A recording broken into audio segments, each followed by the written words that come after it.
Howdy, folks. We got another episode of Future Motocross Radio coming to you. I'm your host, RJ Huss. Got our co-host, Sugar Shane, with us in the room. What's going on? How are you?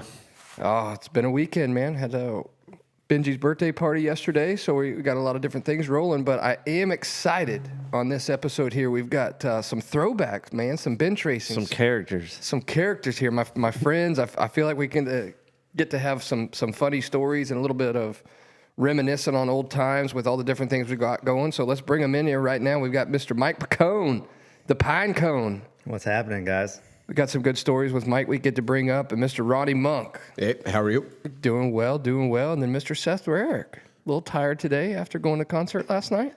A little tired, but I'm glad to be back. Happy to be invited for a second time. Oh, yeah. Well, it's good to have you. I mean, it's funny when we were talking about this whole thing.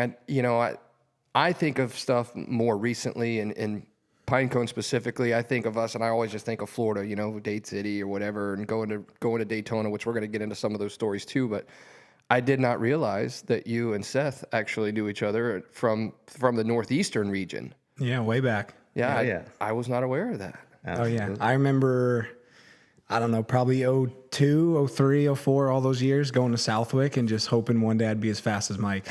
He's a legend for sure. Now, are you guys the same age? No, he was always like the next age group ahead of me. Okay. He's just, 3 years, right? 3 years I'm older? 33, and I think God, he's you're old. 30. So yeah, I'm pretty old now. So, Seth, you looked up to him. Oh, big time. Seriously. Yeah, Mike was a bad dude. Is a bad dude. So he's always been good in the sand? Yeah, very fast, yeah. I think that's a New England thing. I think, you see a lot of locals and stuff at Southwick and that kind of deal, and they bomb it. They just do great. Right. Now, are all the local tracks up there sandy too like that? Not necessarily, but, Southwick's definitely known for it. And then, there's some other tracks in the area. But, I mean, in most parts, it's actually kind of hard pack, little rocky, little ruddy. Right. Gotcha. And then there's some good stuff in New York where, I think kind of where I met Seth Rowe way back in the day. Yeah. So where exactly were you from? Like, what was your hometown up there? It was Wareham, Massachusetts. Wareham. Yeah, so I grew up racing with, Robbie Marshall, and Jimmy D was a young guy coming up, and spent some summers with him, and Seth Rowe was around for that. And, so a lot of those guys, KJ Dowd, Treadwell, those were all guys that kind of I grew up racing around, and Jake Morrison, and a bunch of, guys up there. Seth, how far was that from you? From Wareham, probably 3 hours, because that's pretty close to the Cape, right? Yeah, it's south. Yeah. So he was about 3 hours from me, but I always raced Southwick a lot, because for me, I'm from New York, but so far east in New York, Southwick is actually closer than a lot of New York tracks. Okay. So on 80s, I started just doing races at Southwick, and then I just became buddies. I think I said in the last show with Jimmy, I got really close to Jimmy. So I raced in New England a lot. So I would see Mike all over the place back home. And then he'd come to New York as well. And him and Nicoletti would have some good battles. So it was fun to watch as a little kid. There you go. Filthy Phil. Man, those were some times. I remember me and him battling all the time. And I think me and him would get into it 9 times out of 10. I think it was Broome one year. I think it was you, Phil, and would Hackley have came up? I think Hackley's came up. I think Alessi's came up a few times. Yeah. There was a lot of state championship races that people would do. That might have been where it was, because that was a big race at one time. But I was in I think 7-Eleven. You guys were in Super Mini. Yeah. And I remember you guys were going at it. And then Duff too. Duffy would come up. Yes, Duff man. Yeah. So y'all had a district up there y'all raced in, correct? There was a few districts, and back then they were all pretty good, and we would all intermingle and race each other's stuff. Yeah. I think it was District 3, and Yeah. So I don't know what New England was. They kind of had their own thing with NESC and stuff, but And that's so different compared to Florida because we don't have a district. I think they tried to bring it back probably 15, 20 years ago. I was going to say, I never really heard about that. Yeah, but you go anywhere else, it's all district based. on the West Coast, it was all district. Like District 37 was what I raced. Right. It's all districts. Yeah, what I was really thankful for as a kid is most guys from back home, when they just race their own district and never really leave, they just do that series. Yeah. But where I was really fortunate because my local district in New York was just District 34, and that's where Nicoletti and Barsha raced and stuff. And then Western New York, which that's District 3. I wouldn't go to as much, but there's a kid back, Mike would know, he was really fast, was Mitch Doherty, was a really good amateur. And then if I went straight south in New Jersey, it was District 6 where J Law would race and stuff like that. But then I always went to New England a lot. There'd be NESC, and then when we were kids, it'd be NEMA. So Yeah, Mike, Robbie, Jimmy D, they'll all be over there. Oh, that's different because that's the way down here. It's all like the Florida series or a specific series. Gold Cup, Winter Am, whatever it may be. Yeah, and you, excuse me, you can't really like point out, right? So you can't point out until Loretta's really. Yeah. Like I remember growing up and these kids would race B class or whatever, or like sandbag C class forever. But in a district, you gain those points and then you have to move out. Yeah, it was like that. Yeah. Even in ESC, I remember racing a super mini, and of course you wanted to race with the bigger guys on 125s and all that, and they were trying to make you point out to go A class on a super mini. You're like, come on. So that explains why RJ was in the C class for like 12 years. Hey, beginner class. About to say. I never made it to the got C it to class. C. Never made it to C? No, man, I was professional beginner class. Right here, the forever. number one champs. Yeah. Yeah. Well, we're going to talk about that too because we got that coming up. But we do have the picture I put on our Instagram page of Ronnie and I racing the pumpkin race. And I looked at the date on the bottom, 10/26/2002. 20 years ago, Ronnie. Yeah, man. Wow. Well, we'll get into that So one. should we like bring it back for this year? Like reunion? I think Like, we're going to. Yeah, we definitely throw out a back though. Yeah. Well, we're I going to don't get know if we fit on that bike with the pumpkin in between us anymore either. No. Dude, how old were you there? You had to be young, huh? Well, if it was 2002, I was 14. Wow. That's a long time ago. I did the pumpkin race one time, right? Dade City, obviously, it's like a legendary thing to do or whatever. Explain the pumpkin race. Because when I see that picture, all I think of is 4 nuts, 2 wheels. Well, basically, Like, how's it work? it's a 2-lap race, and you have one guy that runs to get the pumpkin. That's a dead engine start. One guy starts the bike. One guy runs to get the pumpkin. Once you grab a pumpkin out of the pile, you run back to the bike. You have to complete 1 lap with the person that started the bike as your driver and the person holding the pumpkin. If the pumpkin falls off, you have to stop, pick the pumpkin up, get back on the bike, and keep going. Then at the end of the first lap, you have to switch drivers and then complete the second lap with the opposite person driving, the other person holding the pumpkin. So I think Ronnie and I did it either 2 or 3 years straight. And I think we won it. I know we won it one time. I think we won it a second time. And if I'm not mistaken, No, I think you dropped the pumpkin going up the finish line. I think that's what I was getting ready to say. And I don't know if that was the third time or the second time because Right. I know we were leading. Yeah. And I was And on the you're back and showboating. I was doing like number 1, we're going to win, arm pump and everything, holding the pumpkin, or actually holding Ronnie, and the pumpkin just kind of wedged between us. And the pumpkin fell out on I think it was like the last turn or the face of the finish line or something. So, Yeah. It sounds like something you would do. yeah. How did your pumpkin race go? My pumpkin race did not go so well. So Well, you got to understand also these pumpkins range from like small, like football size Yeah. to like gigantic pumpkins. Yeah. So when they run down to get these pumpkins, there's pushing going on for that smallest pumpkin. absolutely. It's good. yeah, and so I don't know if you guys recall the name Lance Smaller.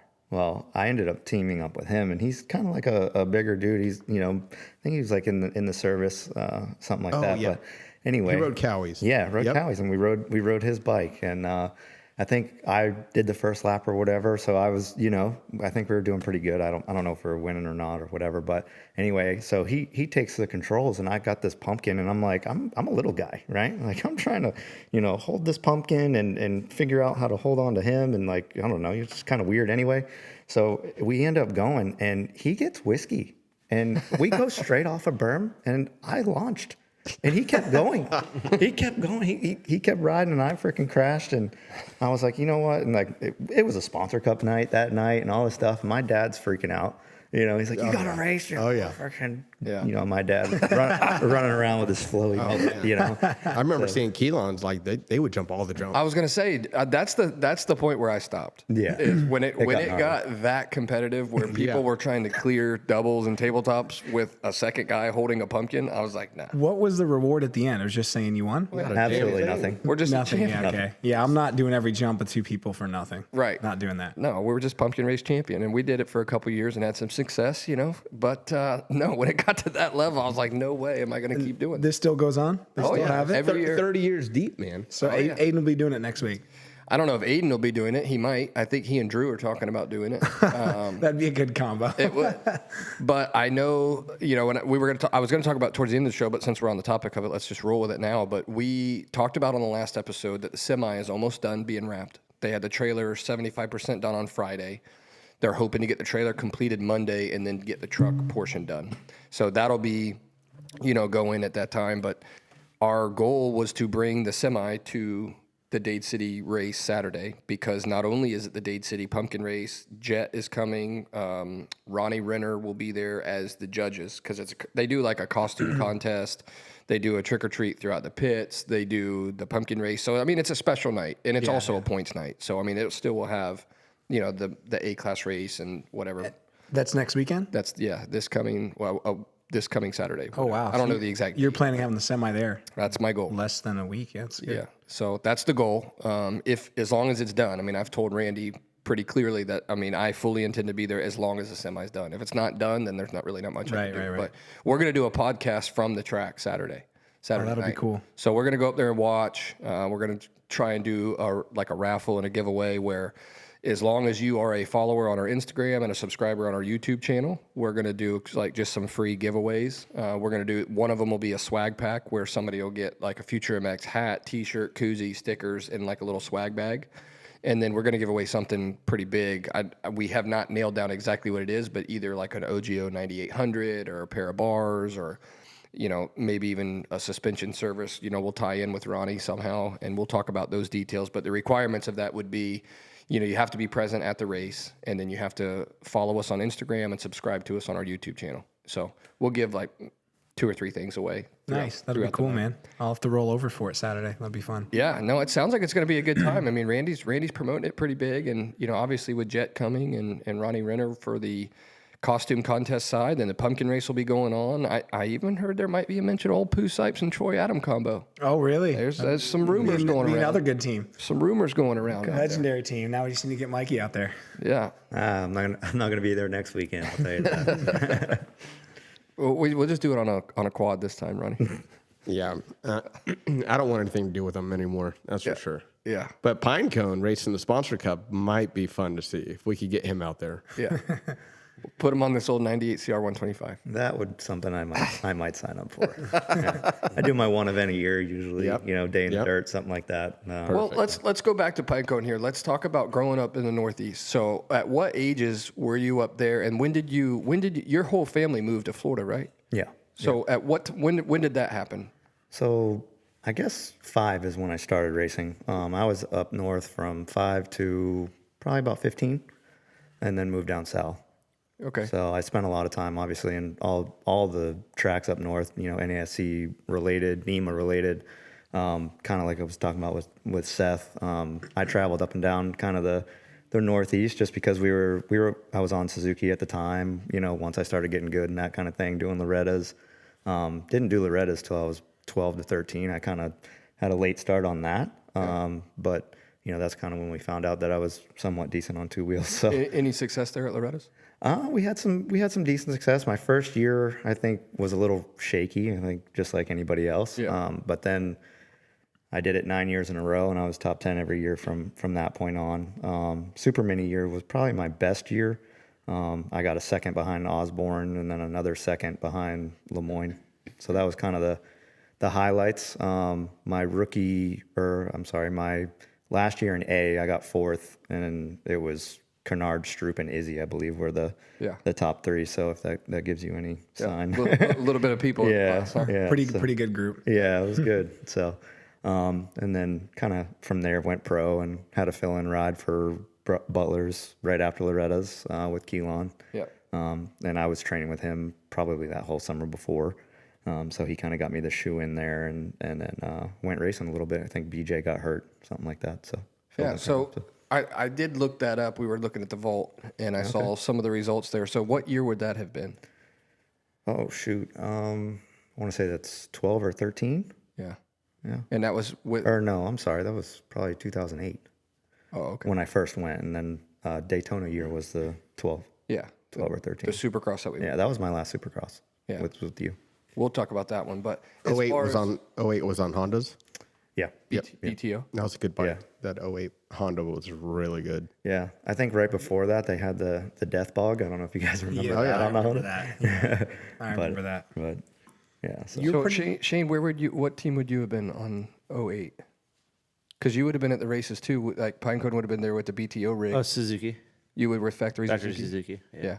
Okay.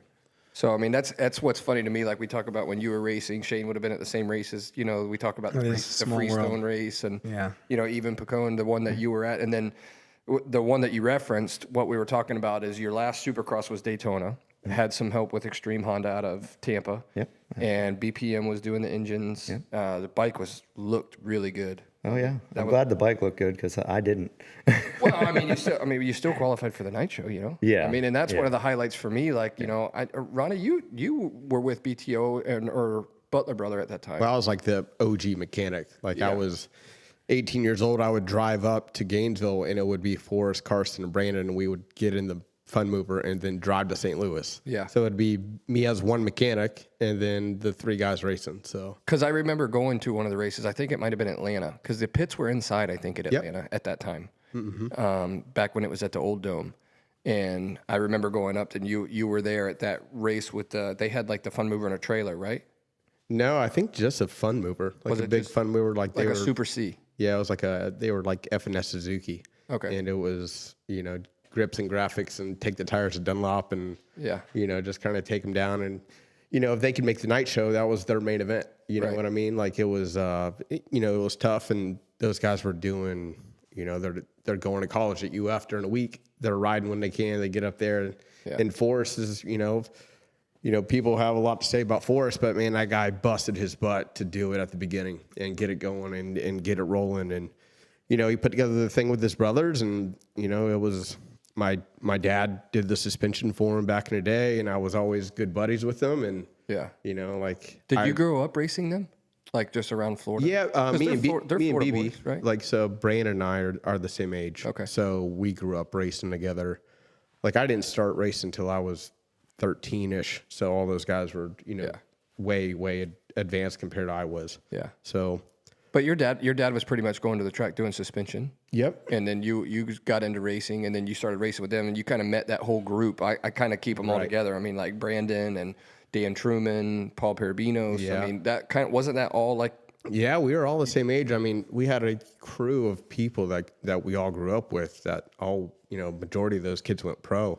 Yeah. You know, Troy Adams. Yep. I don't know if you remember Ryan Davis. Ryan Davis was a phenomenal rider. I think he won Loretta's a couple times, but I don't think he ended up going pro. But, I mean, you know, James was, I think Stewart was a couple years younger than us.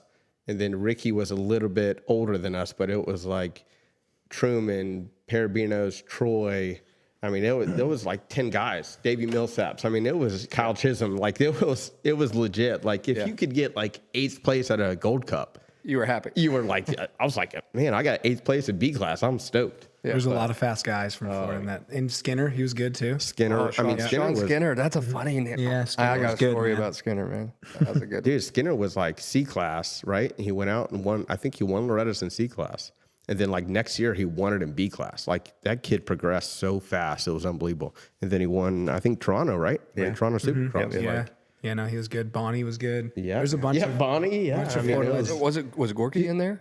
Was he in that? yeah. Yeah, Gorky. Yeah. You Matt remember Gerke. a name that got brought up the other day? Do you remember Kyle Tobin? Yeah. Oh, Yeah. Remember that Tobin, kid? absolutely. Yeah, whatever He happened was a to him? little bit younger than us. Now was just kinda fell off. Forrest Smith was a little bit younger than you two, wasn't he? I think he went. Forrest and Bear Dog. Barrett and Forrest were in like that maybe 1 or 2 years younger than us. Okay, so I didn't know if they were in that group. I mean, I remember, and this is going to a Gold Cup or Winter. I mean, obviously, I'm a little bit younger than you guys, but I remember hanging with you as much as I could. Yeah. Your dad and my dad being friends, and I would go there, and I would just remember watching in the group that was in our pit area, and I always remember, Parabinos. I always looked up to him, and then obviously you with the 612, and then I think that was right around the time of your injury in your stomach when you had to have surgery. Yep. So I think that was, 99. I think I was. Had to be early 2000s because it was before the pumpkin race deal, I think. Yeah. I think it was 99 when I did that. I was actually first turned at Rarick. I was racing C class. I think 2 guys came in. I flipped, just kind of hit my side, like puking on the track. The medic's like, "Oh, you're fine. I went and laid down in a motorhome, and I'm like, "Mom, I am like hurting. We got to do something." So she ends up rushing me, like taking me to the hospital, and I'm like bleeding internally. I ruptured my spleen. So then I was like, emergency surgery. And then what's crazy about that, I think I was racing in like 6 weeks after that. It was like, it was nuts. It was like quicker than a broken bone. Wow, that's crazy. But that is what builds relationships. Butlers, Pimpinos, everything. So then you talk about going to the track with them when they were BBMX. Yep. Going to race pro stuff. And So if they could make a main, that was a good night. Right. So I think I was with them for 4 years. So it was kind of like that transition. Like we started just driving up to the races, and we were just doing like East Coast Supercross, and like just driving there and back. And like I remember, like holding freaking water hoses together in like Minneapolis, like 2 degrees outside, just trying to fill the water tanks. Like just terrible stuff. But those are the memories you'll always have. And then progressed, and then like by the last year, like we had a semi. It was like. This is just when it was the brothers, or do they have? Yeah. Do they have any riders at that point, or no? No, I mean at the start it was just the 3 brothers, the original Butler brother motocross, and just me as a mechanic, just like not knowing anything, but you're like down on the floor, and it's so fun. But then you just drive back, and then you go to college on Monday. You know what I mean? So, Back to the real world. Back to reality. and then like Thursday, you do it all over again. You just I would drive up to Gainesville, and then we would just get in the truck and then do it again. So That's awesome. Just drive all night. Yeah. But the thing is going back at that is all the tie-ins right now that you don't even know are happening. And to be sitting here, 20 years later, and those people are all at the track together, mixing and mingling. You're working for Factory Suzuki, Seth, you're trying to get going at that point, and Pinecone, that was before you started going pro. But then even when you do go pro, you end up getting a fill-in on the same team, which started. And Ronnie, you were there for the start of that whole thing. Yep. And then they've been running that now for 20 years. Yep. Close to it. So that's pretty impressive. Yeah. To be able to go that long in the sport and the semi and growing it and everything. All the way up to. Did you say that it was FNS Suzuki at one point? Yeah. I didn't realize out of that was Ohio, I think. Right? Ohio, yeah. Yeah. Yeah, I didn't know they started on Suzuki. Travis Preston raced for them. Yep. I think that's what The bottom yellow jersey is for. But yeah, he was a California guy, but raced for FNS Suzuki. Yeah, I think it's SoCal Gear. Yeah. They had the look, like, hey, fake it till you make it. That's what we were doing, like. Hey, I had that SoCal gear. I think Seth can attest to that. Oh, yeah. I had the HRP. I was going to say HRP chest pro. Chest pro, everything. Yeah, I had the chrome shoulder pads like when those came out. Was it the scoreboard's backplate? Oh, 100%. Yep. Yeah. A little hot, but it's fine. Well, talk about going into that fill in with Butler Brothers. So whatever year you think that was roughly 08, 09, somewhere in that. Did you have any success in that time with them? Actually, was it an outdoor deal or was it? Yeah, so it was fresh out of Loretta's. Like I said, it came off of 4th in pro sports. So, they allowed me to fill in. Like I said, they had, I think a couple guys were actually hurt. But the first round, I think, was Steel City. Didn't have a lot of success there. It was rough. I had some nerves, and I think I went to LCQ and crashed out, something like that, just kind of all over the place. But I think I rode the bike like a day and a half down in South Florida before actually going. Yeah. But then Southwick was the next weekend.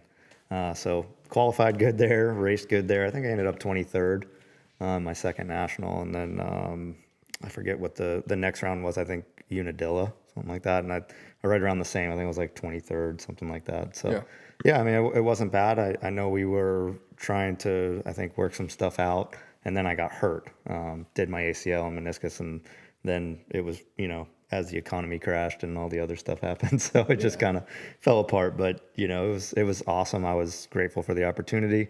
One from Forrest and all the guys there, and then obviously the Keelons that kind of introduced me to all them. It's kind of a reoccurring theme there, Shane.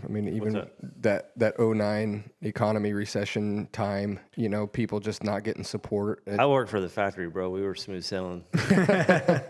Well, we had Bowers on last week. Well, that's not true because I was going to say. Well, I worked for American Suzuki, and they kind of like shut their doors, and so then it all got transitioned into Yoshimura. So then I became a Yoshimura employee. Well, there was a lot of guys that were literally riding for really good money, and they had to, chop themselves down to next to nothing, and you got guys like me or anybody that was coming out of that class. If you go back to the archives of those 3 years of Loretta's or whatever, heading in, 07, 08, 09, whatever, whether it's, the Chisholm years or Davey, all them, like just after that, there's probably 15 guys that probably could have went out and, did really well. And that just kind of fade in and out. The timing of it. Yeah. The timing of it is what screwed it all up. The 1%. Yeah. Really. I mean, Bowers was on the last episode. Anybody can go back and look at that, listen to that episode. But I mean, he was talking about basically, not having anything on the table. And that's essentially why he went and did the arena cross and, went over there and had success in arena cross. And he was winning, at amateur stuff and all that. Yeah. No, it's crazy how all that stuff works and that timing. But, that's honestly, it's part of the sport. 100%. I mean, people change, the teams change, the bikes change, the riders change. I mean, all that stuff is all impacted by, the market and any of that in general. I mean, people know that. But so let's talk about, you went through that time, the recession time we're talking about, and then you still stayed and kind of dabbled in, some Supercross stuff, right? Because I kind of stayed in it for probably the next 2 to 3 years after that point. And then obviously during that time, I was racing Supercross, trying to do this and that, kind of odds and ends. I was on a little privateer KTM team with Al Biker and I forgot about that. Training actually at Osborne's house at the time. He was overseas, and I think he had just come back here and there, to practice. But anyway, long story short, did that deal. Just kind of strung some things together. But I mean, for the home team, basically rode an Extreme Honda, BPM motors. Ronnie did my suspension at one point, and then moved on, factory connection, and so on and so forth. So, but then I transferred kind of into the Sponsor Cup stuff. That kind of came out of nowhere. I did a couple races actually on your bike, RJ, and that kind of started it. And then Randy started really promoting it and throwing together little local shops and getting everybody involved. And then it just kind of escalated into, local broadcast and Red Bull and then that's really where it took off. And I think you guys know the story, a little bit about that, but it's just, we do, but the listeners really don't know that whole thing. Like at that time, you were talking about riding one of my bikes, but actually Barney's, which still helps me to this day. Yep. They are helping us right now. Barney's Motorcycle Marine. They got 3 different dealerships, St. Pete, Brandon, and Brooksville.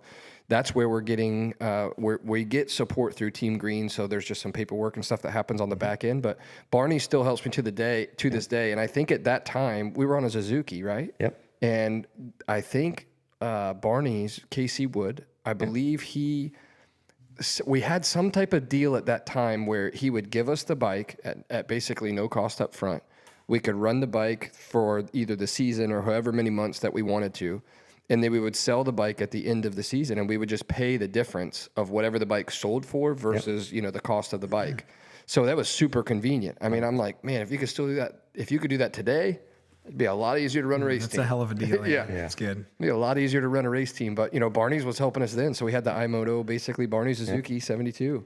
Absolutely, yeah. And getting kind of back into, where Sponsor Cup led, that's kind of what I'm known for at this point. And, it took me through a couple years, and they were paying good money, and we had a lot of fun, and there was a lot of carnage, and there's some good stories, and it was wild how big it blew up. Right? It was you. awesome. I mean, you and Livesay kind of started it, right? Like he was kind of the original. I mean, actually, I want to say Vince Devane. He was kind of the That's a legend. Yeah, he was Crazy in it. 8, man. But then like Keelan brothers were both in it too. And I remember Forrest and Bear Dog Smith. Forrest Smith, Barrett Smith. They were both racing it. there was like 20 guys. It was a full gate. Ricky Renner was pretty common. I think he was running a 532 Cowie at that time. He could show up and win on any day. Yeah, I mean, and that was what was cool about it is, I mean, you had 5 guys that could win on any night. But I think the thing that, like even Picone, you were just talking about, that kind of evolved as, Randy, being the owner and promoter of Dade City Motocross, he was strategically making things happen in place. There was stuff going on in the local movie theaters. Like he would have an ad that played before every movie that played in any Showtime for almost a year. He put that thing on there. And it was an ad that we filmed. Tyler Kasha and I were involved in that production. And I remember being the spokesperson about it, doing the commercial. And I would be sitting at home and I would get somebody send me a picture or a text message like, I'm at the movies and I'm watching you on the screen. So that was cool for me too, because it, kind of gave me a little bit of credibility. And then, when he got that TV deal with Bright House, Bright House Networks, that was good because it played, I think it was every Thursday or maybe every Wednesday. It played actually it was Friday. It was every Friday it played, and it would show, the highlights of the race. Absolutely. So all these people, which down here in our zone or district, Bright House Networks is pretty big. I mean, that's our local cable provider. So anybody that had that could watch. And I mean, I remember going to like the local hardware store and somebody being like, "Oh yeah, we watched the race on Friday. We watched it, and we saw you or whatever." And that was cool. But I mean, that changed the game for a local motocross track to be able to do that. I mean, Ronnie, you and I announced a lot of them. I think we did a live broadcast one night. Oh man, we did it. I remember it because with the suspension business, I would be there working. Yeah. And then be like, time for sponsor cup. So I'm literally like hands deep in suspension. Yeah. I'm having to run up. Lock the trailer. You and I. Yeah. And I'm helping Troy Adams. So I had a rider ride in. So Troy, we actually got some help with Suzuki. I think I only paid like $4,000 for a 450. So they helped me out, and at that time that was we had legit, but now you would never get that. No, I was gonna say it's like an 80 now, isn't it? Not maybe even 65. Not even. Yeah, that's like a 65. A CRF 110. True. It's insane, man. Yeah, but those times, I mean, you're working there, and I'm doing the iMoto stuff at the time, and we're all like busy. And it's like, okay, boom, everything shuts down. We got to be up there 15 minutes before the moto starts and start talking it up. Oh yeah, hype it up, and we would take the mic over from I think the main like announcers, right, and then we would come in and start doing. Yeah, those guys loved it, right? Yeah, they're like got some mechanic and some other film guy just come up here and take a spotlight. Yeah, and that series is still going strong today. It's not the same as it was. I mean, the Sponsor Cup, it peaked, and I think it's right at that time. I mean, when Butler Brothers was bringing their semi to Sponsor Cup, and you had Jason Thomas racing it, Kyle Keelan, I think, was on one of their bikes, and, there was definitely some clout when you had the Bright House Networks, the cable TV package, the movie theater, Red Bull came on and got behind it, and then, you started really gaining, I mean, that place was packed. Yeah, and they were making good money. I remember racing just the money class, right? Yeah. And I'm racing against Vince Devane, Kenny Yoho, Anthony Pocorobo, like all these like old school guys. Yeah. And they would rip your leg off for $100 to win. You know what I mean? Yeah. Like it was $500. The whole purse was $500. Yeah. So like to see that transition, and those guys can actually make a little bit of money. They can come there. They can teach a school Saturday morning. Yep. They can come there and, Been there. they can make some money. Like, and I wish it would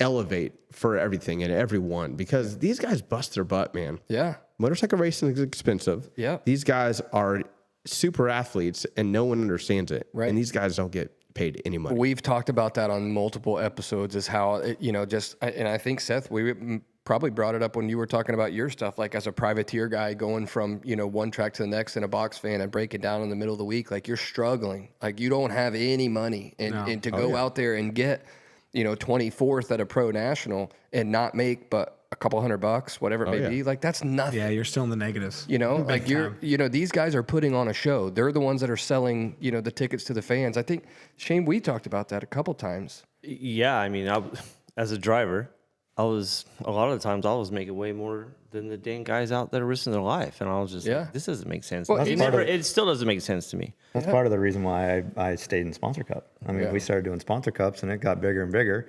Then you get these bounties and everything else. You're racing for $1,200 to $1,500 on a Saturday night. Yeah, locally. You know what I mean? Locally. Yeah.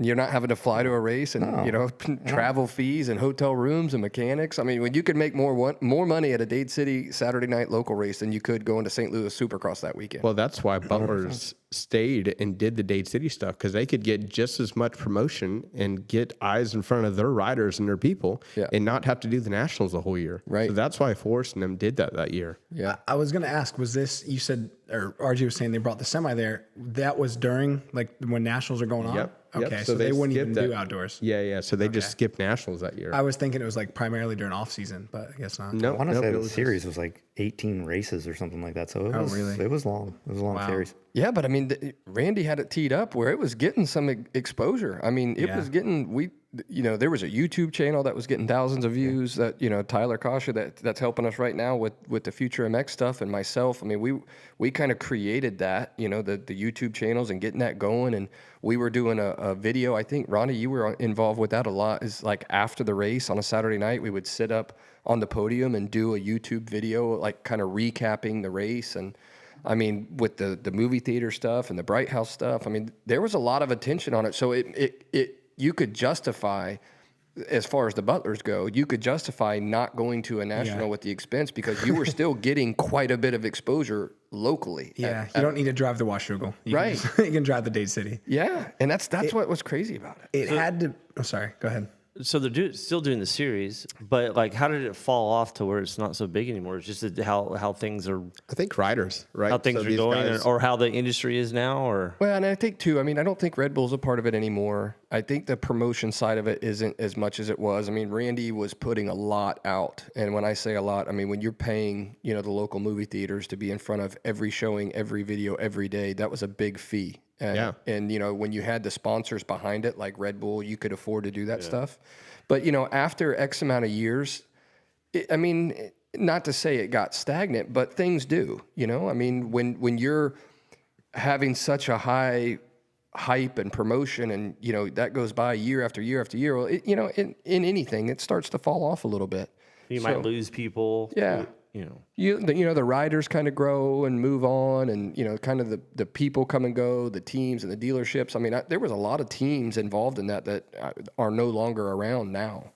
I mean, I think this is probably a whole nother conversation, but part of it too is probably just the training facilities and just local racing dying. Honestly, all the kids coming up, like you got guys like Mike and JT and all, Keelan's, like they kind of start, moving on with their life and career or whatever. And the next group is they're just at MTF, or they're at club, or they're trying to race Loretta's and Minios. They don't care about Dade City. So that probably has a lot to do with it as well. Well, and I honestly, I think that kind of transition has happened, and I almost feel like today, just from the amount of people that I talk to on a daily basis and being involved with this, I almost feel like that's starting to turn back around a bit now. Yeah, I hope so, man. Because I think it went into a time period where, day racing and, the Florida Gold Cups or the Winter Rams or the Dade Cities. I mean, I think everybody saw a decline in numbers. Yep. And I think it could be contributed to, we got to get a trainer, we got to get a facility, and people want to go work on, exact techniques and sections and stuff like that, which that's all fine and dandy. And I'm not saying there's anything wrong with that, but at the same time, you still have to have your racer IQ, and your racecraft has to be maintained by gate drop. There's nothing that replaces racing. So, nothing. And I'll be honest, I am one of them. I will fully fault myself, this past year, even with Aiden, I'm learning, this is our first year into this as a team, and we were a facility compound guy, which we're still there. We're at the 83 compound, but instead of putting 1,000 laps in on the track, this year we're focusing more on racing. Yeah. And he's done a race every single weekend since we got back from Loretta's. Yeah, no, I think that'll pay off. I mean, racecraft's huge. I mean, I'm not saying this because I'm biased or whatever, and he's my buddy, but honestly, like Cooper Webb, his racecraft, he's not the most talented guy out there, but I think 95% of the races he's won is because he has better race IQ than a lot of guys. Yeah. I really do. And there's value in that. Yeah. There's a lot to that. But overall, I mean, I think now it seems to me, and maybe this has something to do with COVID and people trying to go outdoors with like recreational distancing, I feel like the turnout at these tracks lately has been pretty good. Yeah. When I went to Dade, when did I go there? Oh, that was just for practice. It was a Thursday night. Yeah, Thursday night practice. Dude, it was packed. Yeah. Packed. So that's cool to see. No, I think I was there last weekend.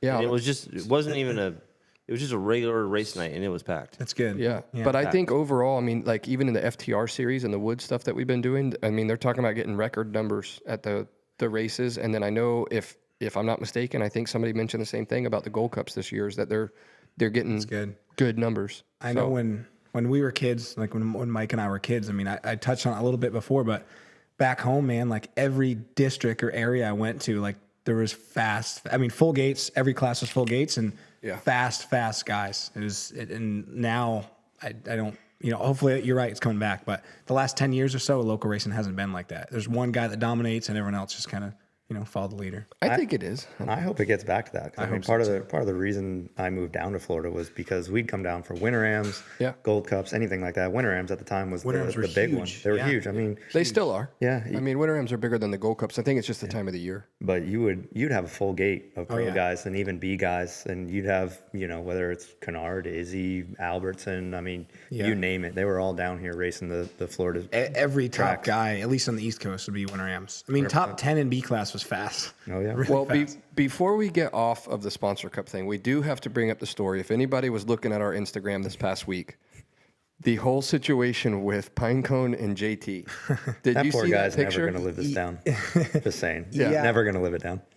Did you see the picture? Yeah, I did. And I heard about that, but I still don't actually know the whole story. I wasn't really in Florida at that time, but I've heard about that for years. Yeah, well, I think we have the video footage of it because I think myself and Tyler were filming that night, and I think we've got the video footage. But I'm going to let Pinecone tee this one up. What actually went down? I mean, it was a sponsor cup night. Yeah, it was a sponsor cup night. Obviously, the whole team's there. It's probably middle of the series.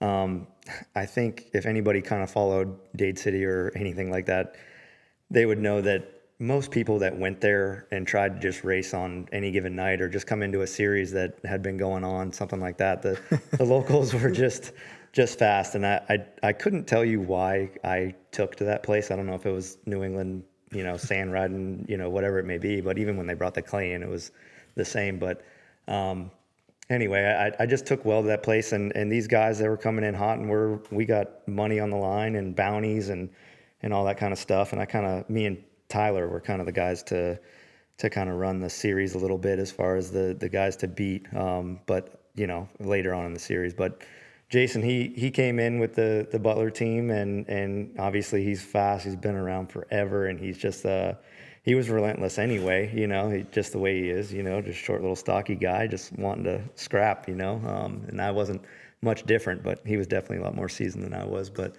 at Dade City, I could throw a leg in there or so. But anyway, I had come into this event, this particular weekend that we're speaking of here, where this kind of all started. I tore my groin. I think it was at Unadilla or something like that, one of the races. But anyway, came in kind of injured, something like that, and I got a good start. I was kind of known for getting good starts there, and he had got around me, and we're racing. A few laps go by. And I saw an opportunity to get back in front of him. I got in front of him. It was a clean pass, nothing crazy. But then I started to get a little winded. I'm a little chunky guy, a little snack pack action, something, And he comes, he's trying to line me up to go around the outside of me. And I don't know. As a racer, you don't really allow that to happen. No, you don't pass on the outside. Yeah, you don't really pass on the outside. So I knew he was there, and I kind of faded into where he was going, but it pushed him over a berm, and he ended up going down. So anyway, that he obviously got up. He probably felt like bad move, whatever. It could have gone either way, right? Like I'm the jerk for moving over, or he wasn't smart to go outside of me, but. Anyway, he went down, and he ended up catching back up to me because, like I said, I'm kind of injured, whatever.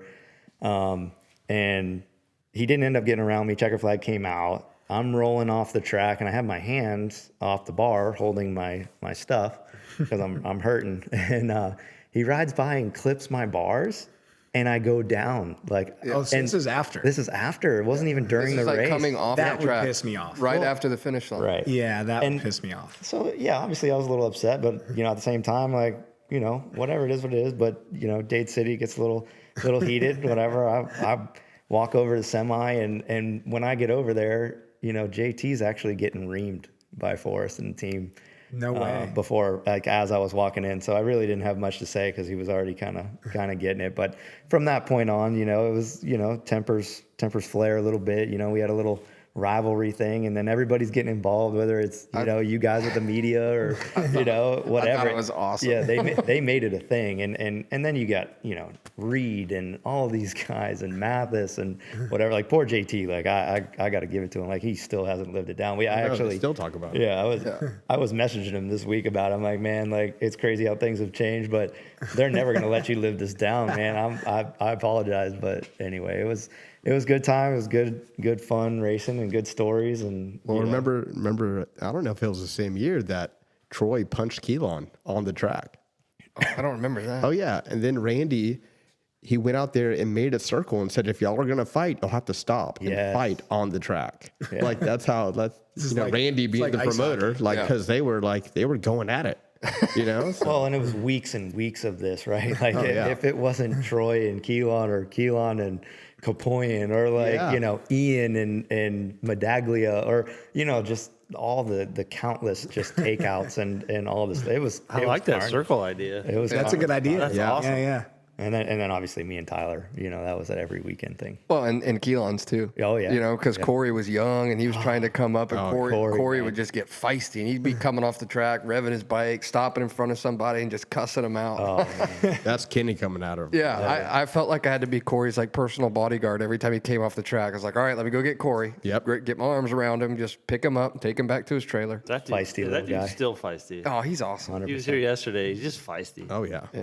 He's awesome. That guy had more talent in his right thumb than me or Kyle. Dude, I say that all the time. Yep. I say that that's probably one of the most naturally gifted riders I've ever seen. He's the younger one, right? Yes. Corey's the younger? Yeah.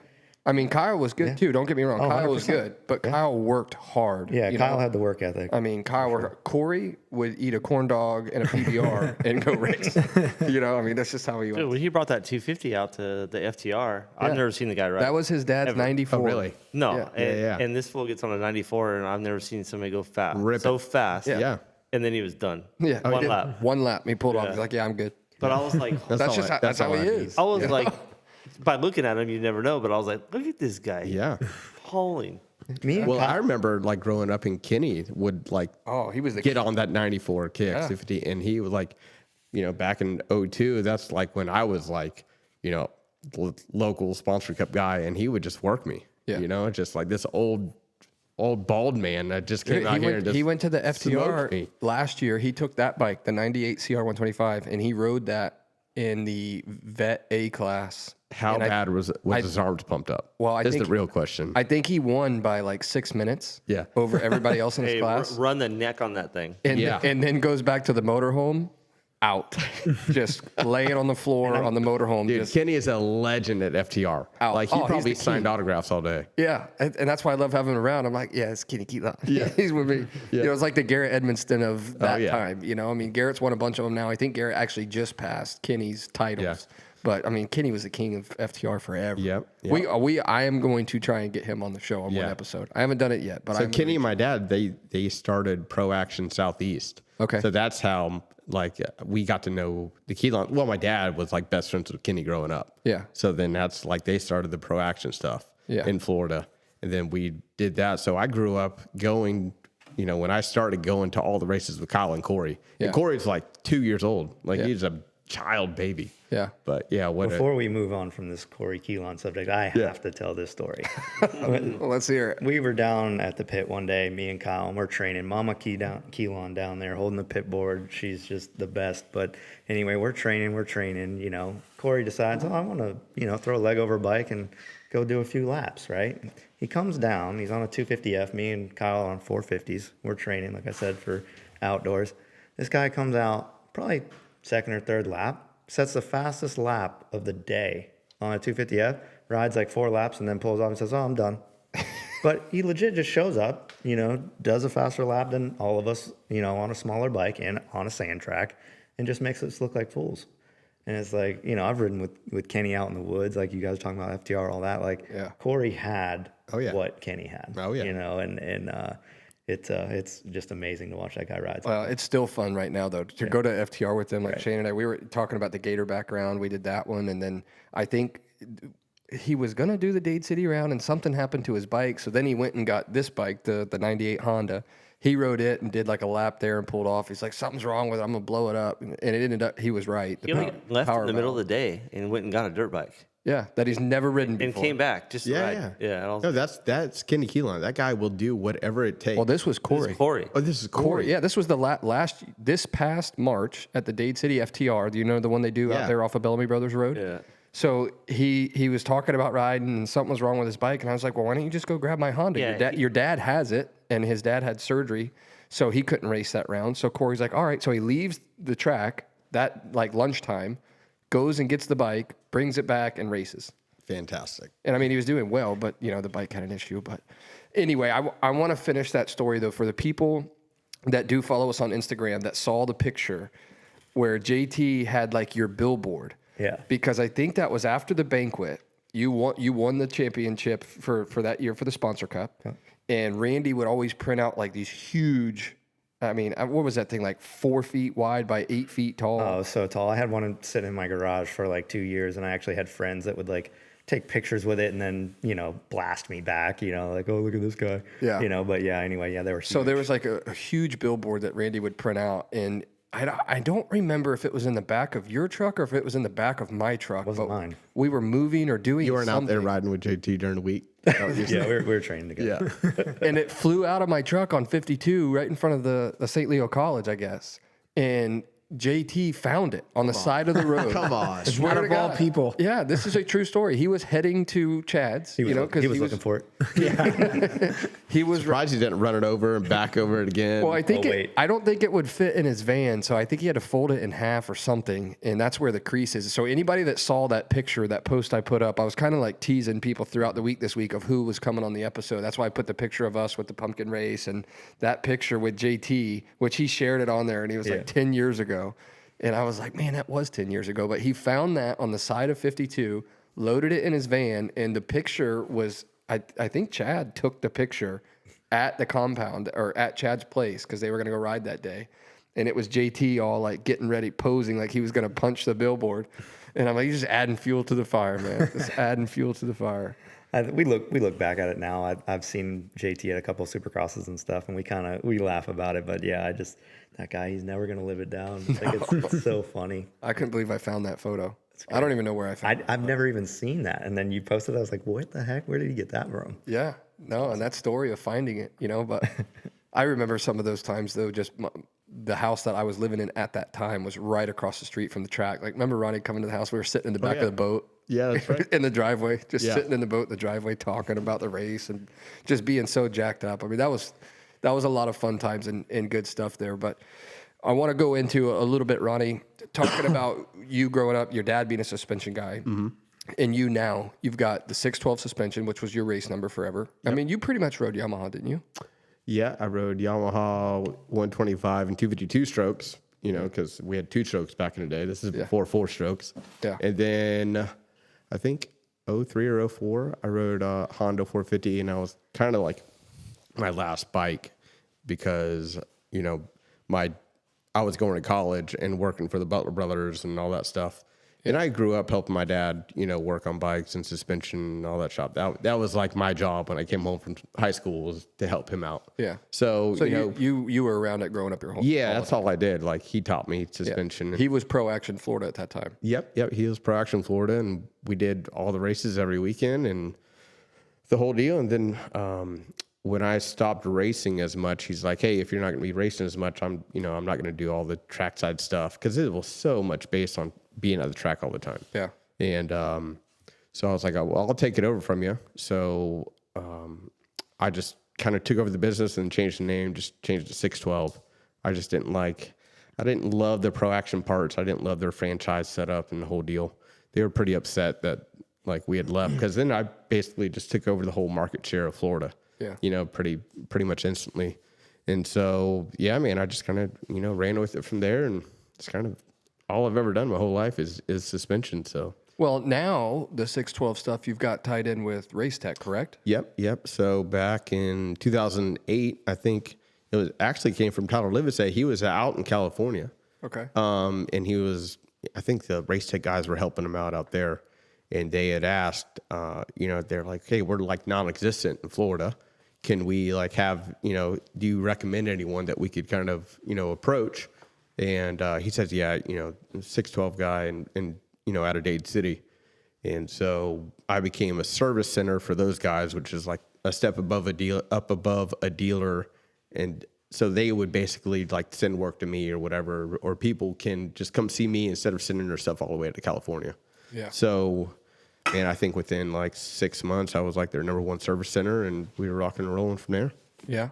Well, it's kind of cool. We've got a lot of moving parts. When we talk about this, and I talk about it pretty frequently because I try to be open with the listeners. That's one of the reasons why we created the podcast, to see how the team goes and being able to run a race team and stuff like that. And a lot of times right now, people don't really understand that October for motocross is kind of the transitional period. Contracts are being written, deals wrap up, at the beginning of October, and then towards the beginning of November, new contracts are in place. So, there's a lot of cool things going on behind closed doors, and a lot of stuff that we're going to be able to announce after November 1st. We've got kind of some big news, which we're going to do a breaking news about that pretty much right at November 1st. But one of the things we can say right now is that, Aiden was able to sign a deal with Racetech. Yep. So getting their support and getting their help involved and having you right here locally with us, it's going to make things so convenient. I mean, anybody that's watching on on YouTube can see, we got one of our shocks off of the 450 right here that you just finished up for us this week. So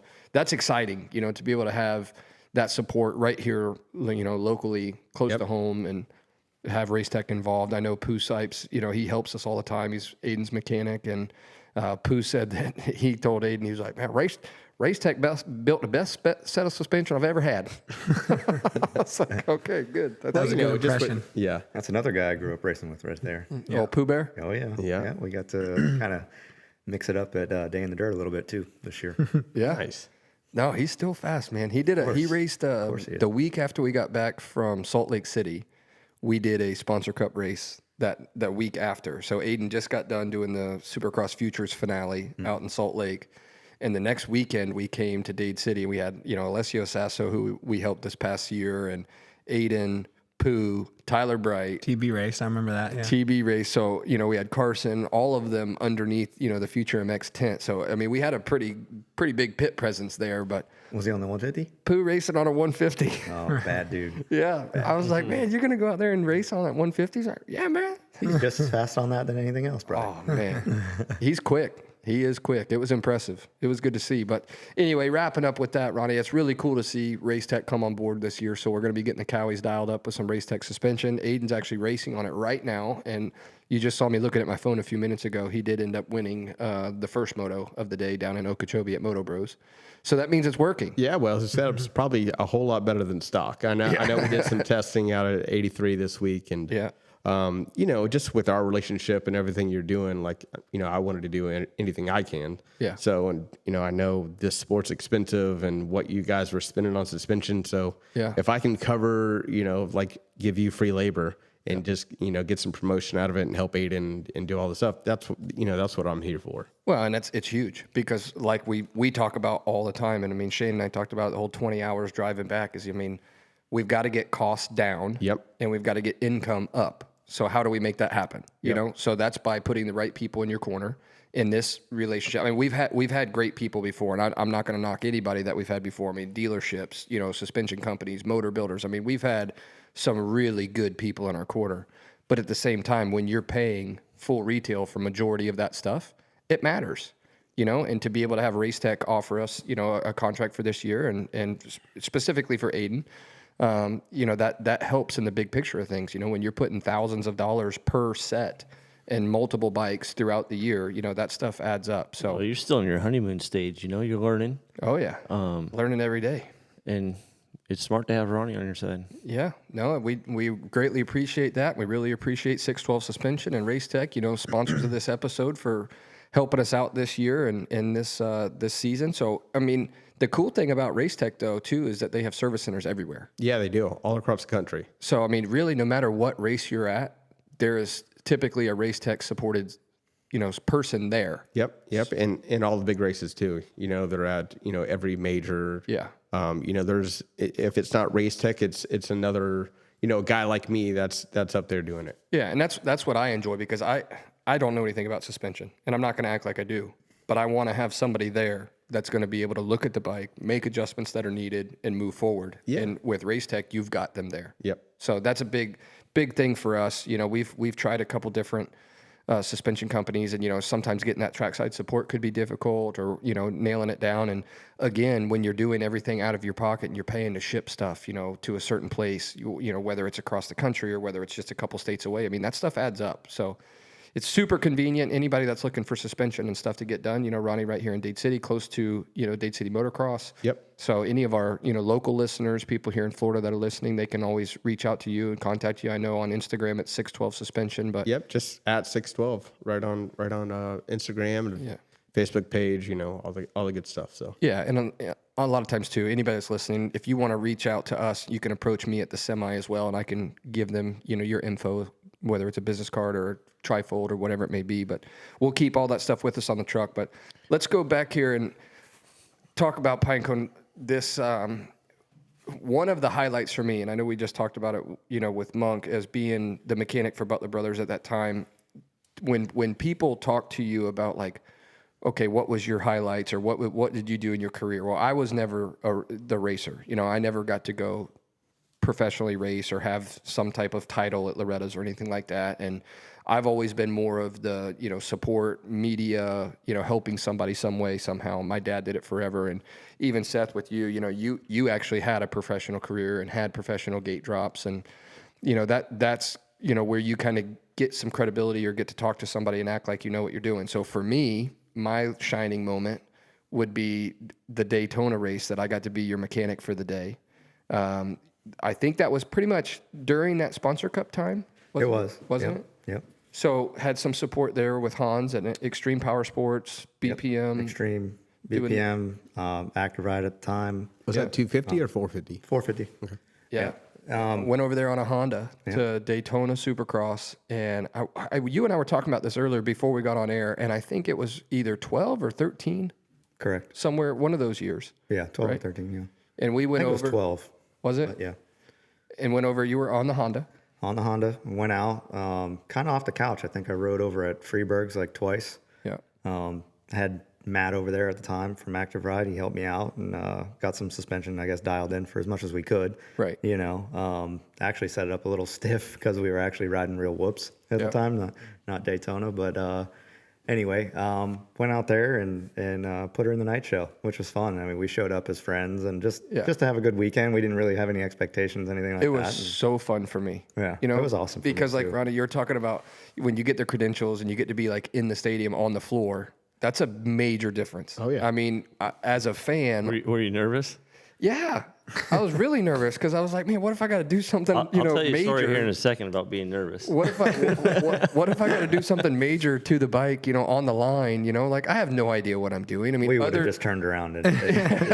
Was that your first one? Like first time being a mechanic at a Supercross? At a Supercross, I think so, because I had done some with Tyler Livesay. We had done some outdoors. Okay. We traveled Billy Wood, which was also one of the pictures I put up this week on Instagram. It was me, Ronnie, and Billy. What a terrible picture that was.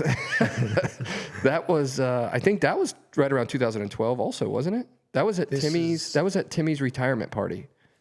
This was FLMX, Billy Wood? And that was probably like 2010. Was it? 2009? Because that's... Yeah, Timmy was done after 09. Yeah. Well, I don't know when the actual retirement party was. Because I thought there might have been a spot there where he didn't know if he was going to continue racing or not. I know who could tell you. It's Tyler Crosser. He could tell you what year that was. But I think it was somewhere in that 2010, 2012 range. But that picture I put on our Instagram was myself on the right, Ronnie, you were in the middle, and Billy Wood was on the left. And Seth Rowe, to go to your comment, yes, he was FLMX, ended up selling FLMX mag. Then he had Stellar Graphics. And at this time that I'm talking about, when we went and raced outdoors, he had a motorhome that was fully wrapped in Stellar MX. I mean, just had a huge Stellar MX logo on the side. So we took that motorhome and a trailer with Tyler and I know we did Millville, we did Redbud. I think there was one more, but I'm not positive. But at that time, as far as your comment about like being on the line and going to professional races, I mean, we did some. But as far as Supercross goes, that's kind of a different animal. Oh yeah, opening ceremonies at night, everything.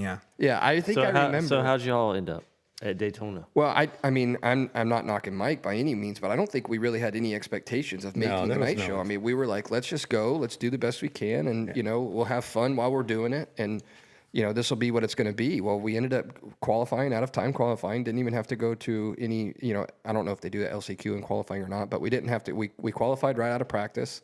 And then I think it was a night program. It was at the time they were having, heats and LCQs and stuff. Yeah. So So I remember that. I think that was the highlight for me, though. Was like we roll up for the heat race, and I mean, obviously we're sitting right next to the fastest guys in the sport in the 450 class. Or I mean, we're not doing 250s. So I think I stood back behind you and took a picture.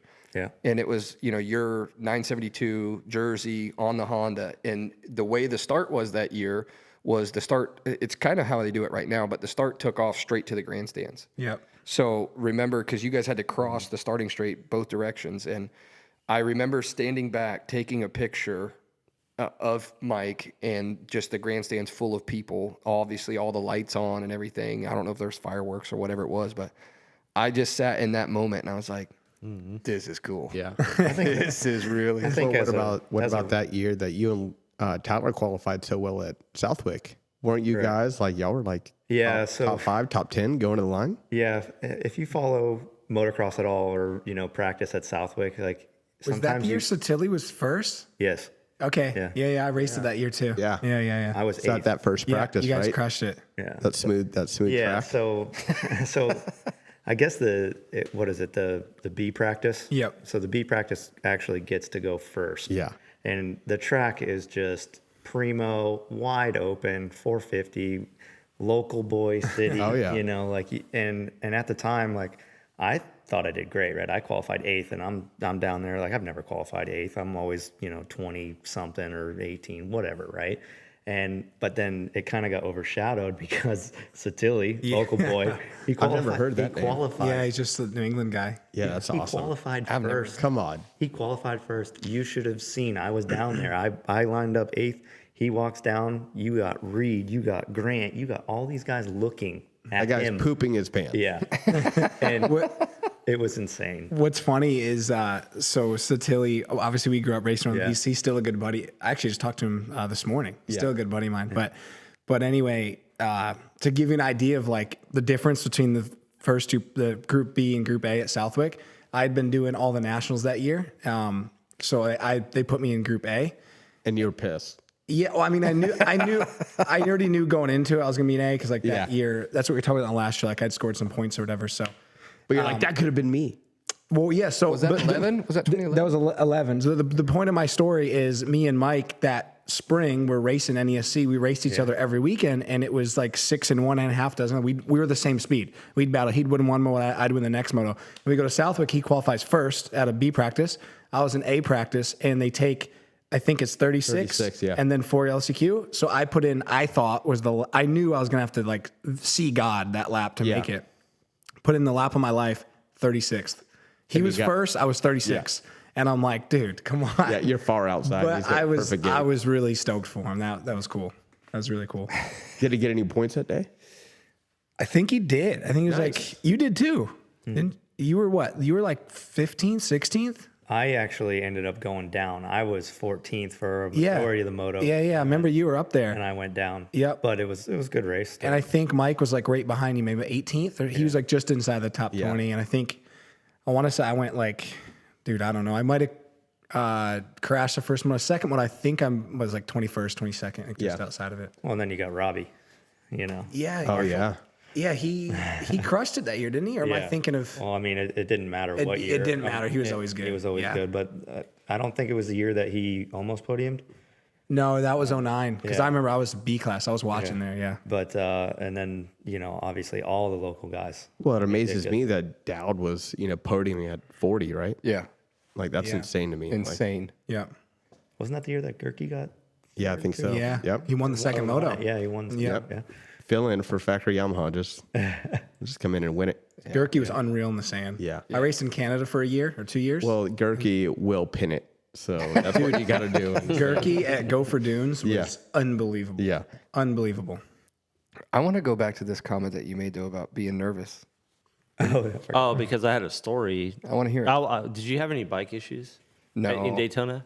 Sure, I on don't- a Honda, man. We were good. Yeah, I don't think so. I mean, they had the bike dialed in for us before we went. I mean, BPM. The bike was set. All we really had to do, honestly, was like check tire pressure, set sag. It was my race bike for the local stuff, so it was all good. Yeah, it was good to go. Hey, before he jumps into this, we got to get Shane talking more because he's got a lot of good stories. I want to hear it. He's got a lot of good stories. Well, so PG-13.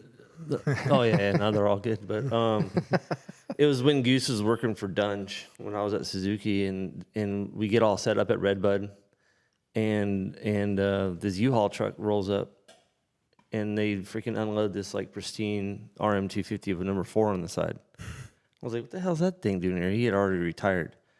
So I was like, what the hell's that thing doing here? And Goose is like, oh, that's your project for the day. And I was like, what are you talking about? And I guess they were having like a 2-stroke invitational.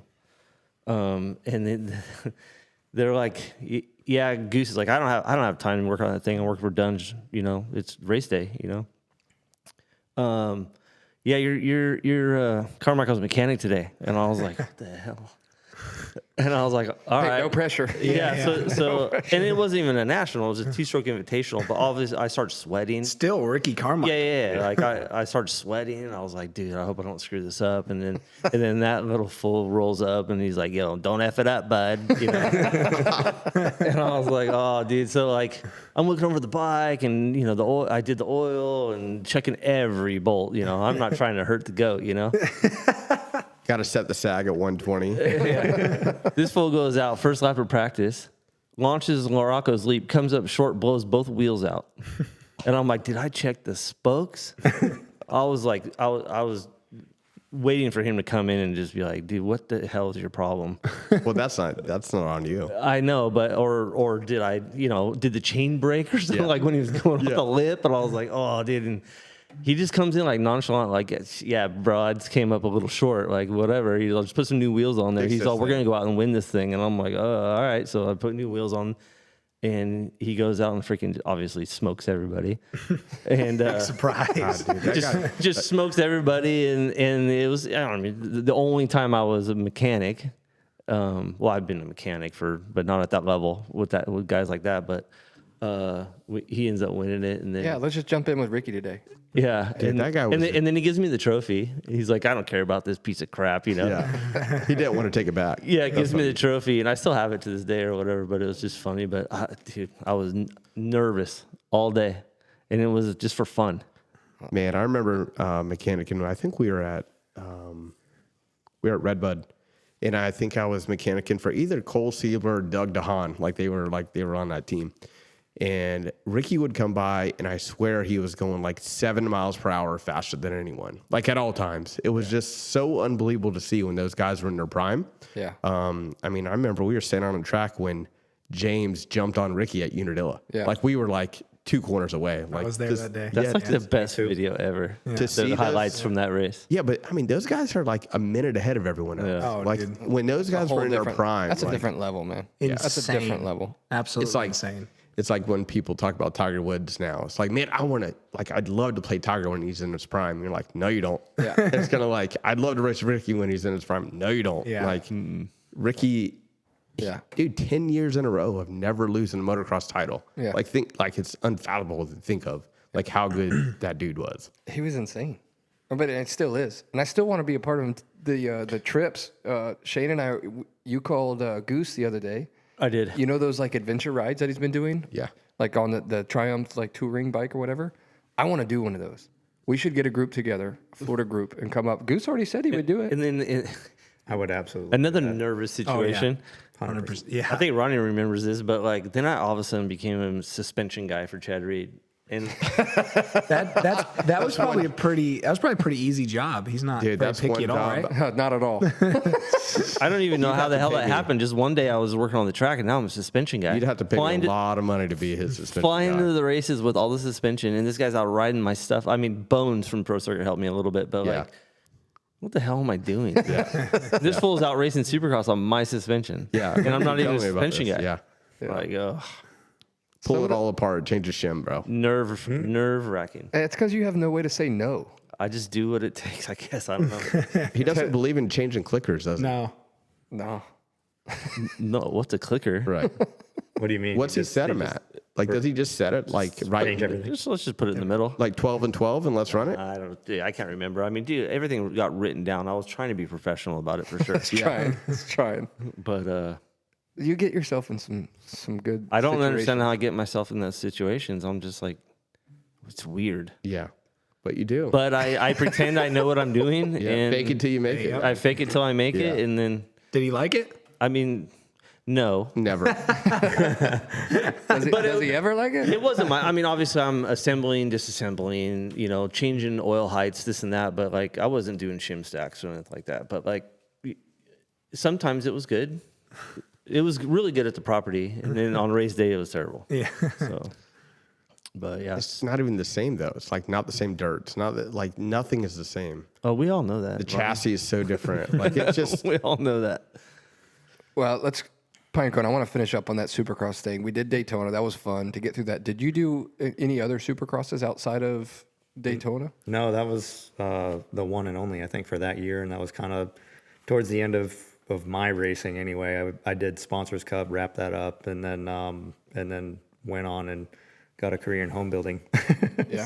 So let's, talk a little bit about, life. We talked about that the other day with Bowers, and, even Kyle Cheeseman came on the episode because they're both running the sandbox and they got a good thing going on over there. But, at some point in time, you have to put things together and say, okay, it's time to stop racing, whatever that may be. And Ronnie, that time happened for you at some point, and even Pinecone for you. So in that scenario, it's okay, let's get a real job here. Let's think about what's going on. But you just had a baby, 4 months old, right? 4-month-old little Maddox. There you go. yeah, congrats, man. Yeah, thanks so much. Yeah. Don't know if he's going to be the next Ripper or not, but we're working on it. We're working on it. Yeah. So tell me what life is like today for Pinecone. Oh man, just like a lot of people, just kind of grinding. But you're here in Central Florida, right? Yeah, I'm in Claremont now. There you go. Went out to Texas for 6.5 years. Okay. That's where I met my now wife, and then brought her back with me to Florida to be by family and all that, and kind of the old cronies, and start that next venture of life. Got married, and then got into the underground business, and then that kind of went belly up or whatever. That opportunity kind of like underground wrestling or no. Underground construction. Underground railroad? Like, what is it? So, underground pipe. Laying pipe. Yep, You got into laying pipe, boys. That's it. So, I don't actually lay it, I sell it. So, nowadays. dang it. But That's how you make a kid, though. He got into laying pipe, boys. yeah. So, doing that and just working, man. Just well, I know the past couple of years we've been able to connect at the Red Bull, the Day in the Dirt that they've been doing at Dade City. We've had some fun there. I know the first year it got a little bit screwed up with the whole COVID situation, but we were there that first year and had fun. You actually stayed with us in the RV, and we got to reminisce old times. Work on the bike a little bit and pit with us, but. No, you've had some success there, just having fun, just going out there and doing well. Yeah, not too bad. I think it's home for me now at this point, right? It's Dade City, right? So You still have a bike? Huh? Do you still have a bike? Yeah. Still got a Extreme Honda 450. Perfect. Yeah. And actually, it's probably got 3 Day in the Dirts on it. And it's got 33 hours on it. Perfect. So 3 years old, 33 hours. So, well, I always love dealing with Hans, man. He's such a good guy in the shop down there. They took care of us for a long time when we were on Hondas at that time. And, even through your time, he's helped you a lot too. Oh, 100%. That Hans was super cool. That whole group, I think I had a good little group behind me, and they helped me through everything. So got me to where I am today. And then, on the Hans front, I think he gave me some of my work ethic, to be honest, because, after racing and all that, I actually went to work at his shop. So it was kind of a rude awakening, actually, going from racer to that real sucks. now to employee. And of course, he taught me the hard way. I was washing windows and stacking tires and washing all the bikes and quads and all that kind of stuff. So that's cool. I actually didn't know that. Yeah, so it led me into my grind now, and I think it's made me a whole lot better. So well, good. Well, that's cool. And now, Seth Rowe, when you were here last time, we weren't really allowed to talk about it, but you had a little transition in your life. I did. Yep. So let's talk about your new role. Yeah, it's I'm like a month in now. But yeah, it's been good. I'm back at Baker's Factory. I'm not actually working for Eldon on the training side. I'm working for KTM, and it's actually the KTM and Husky group. I'm overseeing both of them, but. The role is a little bit harder to explain. The role is called race team coordinator, which is actually Frankie Latham that's his position, but we kind of split that role now. He's West Coast, I'm East Coast, so a little bit hard to explain. But basically, I'm manager during the week, like Monday through Friday of everything at Baker's Factory, like parts, inventory, shipping, receiving, engine testing, suspension testing. We have the photo shoot coming up next month. So I'm kind of basically everything Florida related from that Austrian group. I'm in charge of that. And then I will go to all the races as well. But at the races, I think they're a little bit short staffed because like I said, the role's a little hard to explain, but what Frankie was supposed to be doing last year at the races was filming and doing dart fishing, that sort of thing. But he obviously was an excellent mechanic for years. So at the races, they prefer him to operate as crew chief. So when I go to the races, I'll be essentially doing filming and dart fish and all that for the riders. So it's been awesome, man. It's cool being around the factory team again, working with that elite level of athletes. And yeah, so who's over there with you at Baker Factory? Who's there now? So AP, Coop, Malcolm, Christian, RJ, Jalik, and then Volan is coming, I think, first week in November. He's not there yet. And then Vial, who just came to the States. Yeah, he's not coming, I don't think, until around Thanksgiving. Okay. So there'll be, I counted the day, I think we'll have 9 guys total. 9. Oh, and then Casey, too, on the Husky amateur side. So it'd be 8 pro guys and then 1 amateur, so 9 guys. So got my That's kind of cool, though. I mean, you know, I know you've had the history, though. You talked about in the last episode that you've been with Eldon before. Yeah. On the training side. Yeah, I still do have a really good relationship with Eldon. Like I said in the last episode, I mean, that's the best boss I've ever had. He's a really, really good guy, super down to earth. So had a good relationship with him. So I already, obviously, know him well, know the facility, how it works. I was going to say, that has to be convenient. Yeah, I know everyone over there. I think there's a couple new practice mechanics that just starting this year, so I had to get to know them. But it's been a really easy transition as far as going back to work there. My role is way different.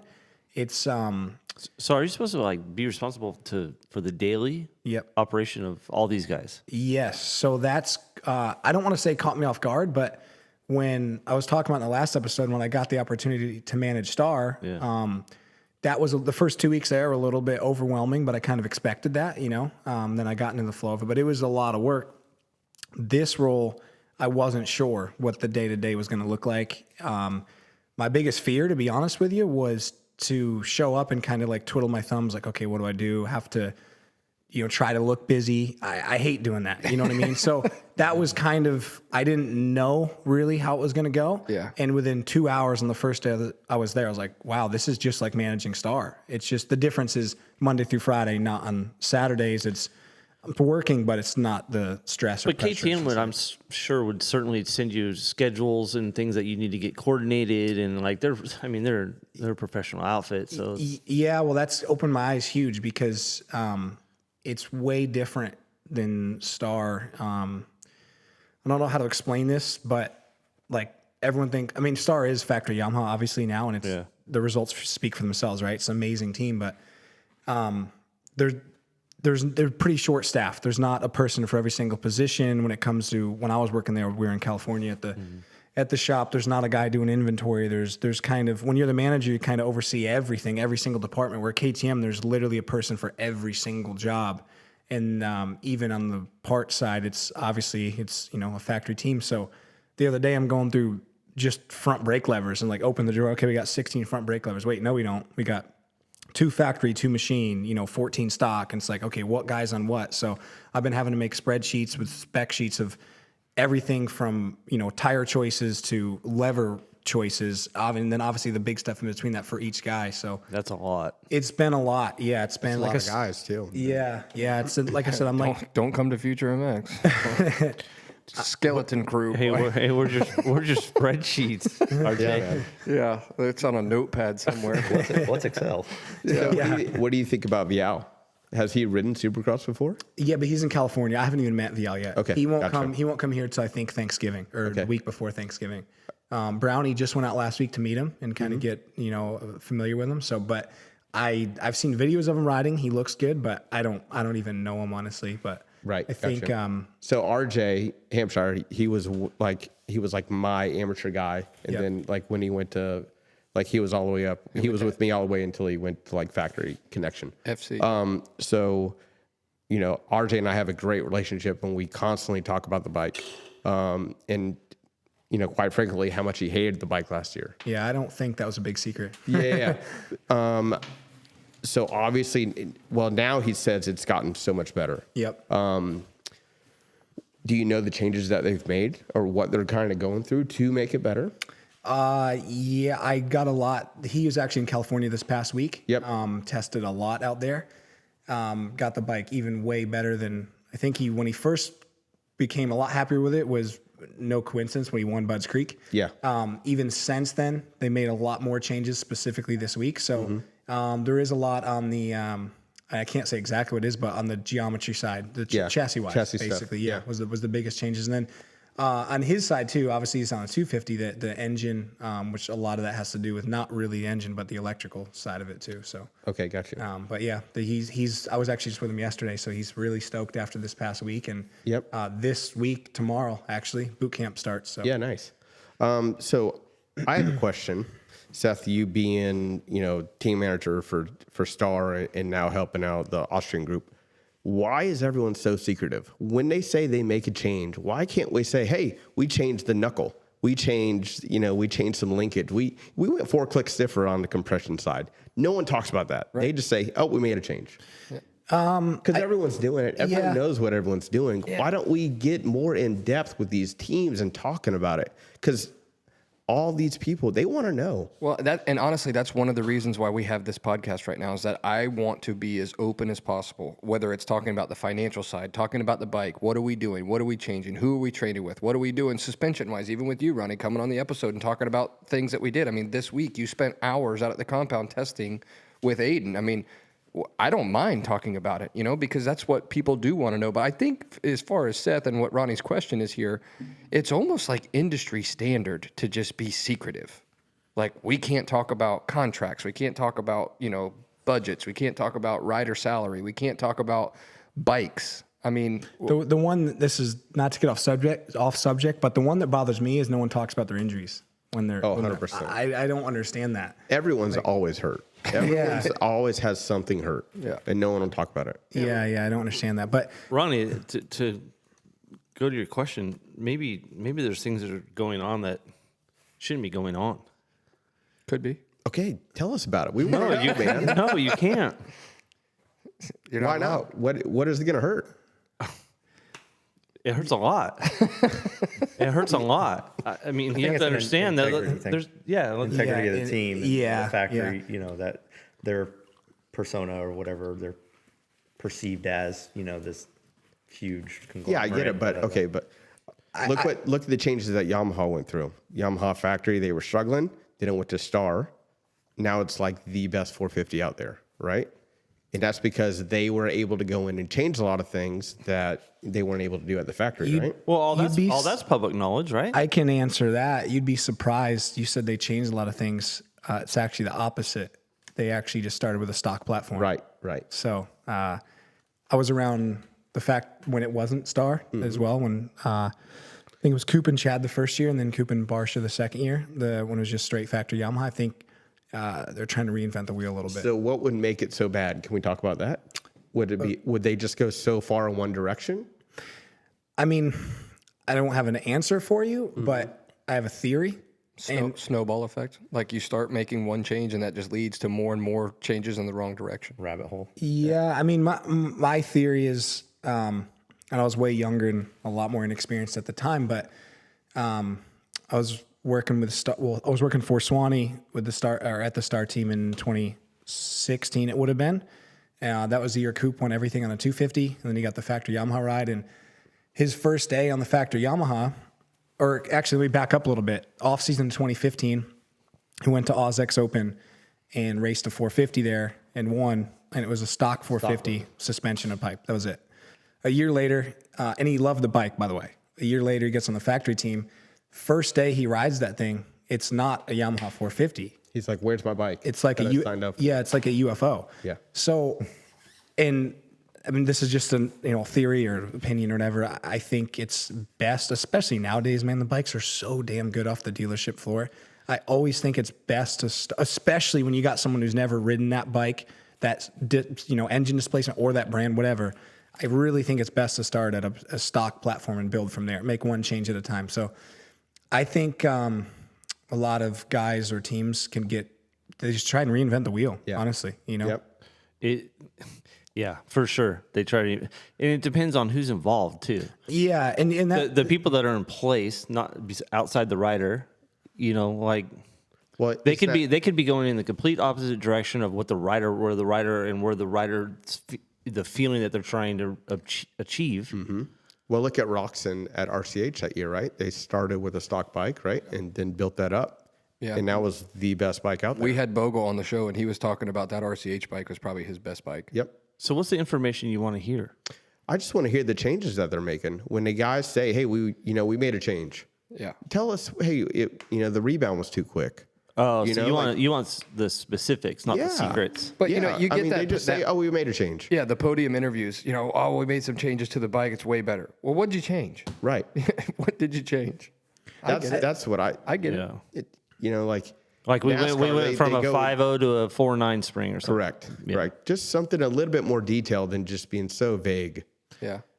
Yeah, I mean, also too. I mean, I agree with you. Also too, I think that can throw off. Like, say if I don't know, just say RJ goes on the podium and says exactly what changes he made, that can maybe throw off the public perception where you got a local C rider at Dade City, like, oh, I want to run the same or whatever, make the same changes he's making. It's like, well, that's not necessarily going to work for you. Yeah. So I don't know. I mean, Well, you're talking about a local guy who doesn't even set a snag. Or maybe, Yeah. maybe the people that are watching or listening they don't know what a clicker does or whatever. So it's like, why talk about it? Or they don't know what the difference between a 4.5 and a 5.0 spring. Yeah. yeah, And they're just like, they're only there to watch their favorite guy freaking haul the mail. Yep. Exactly. That's me.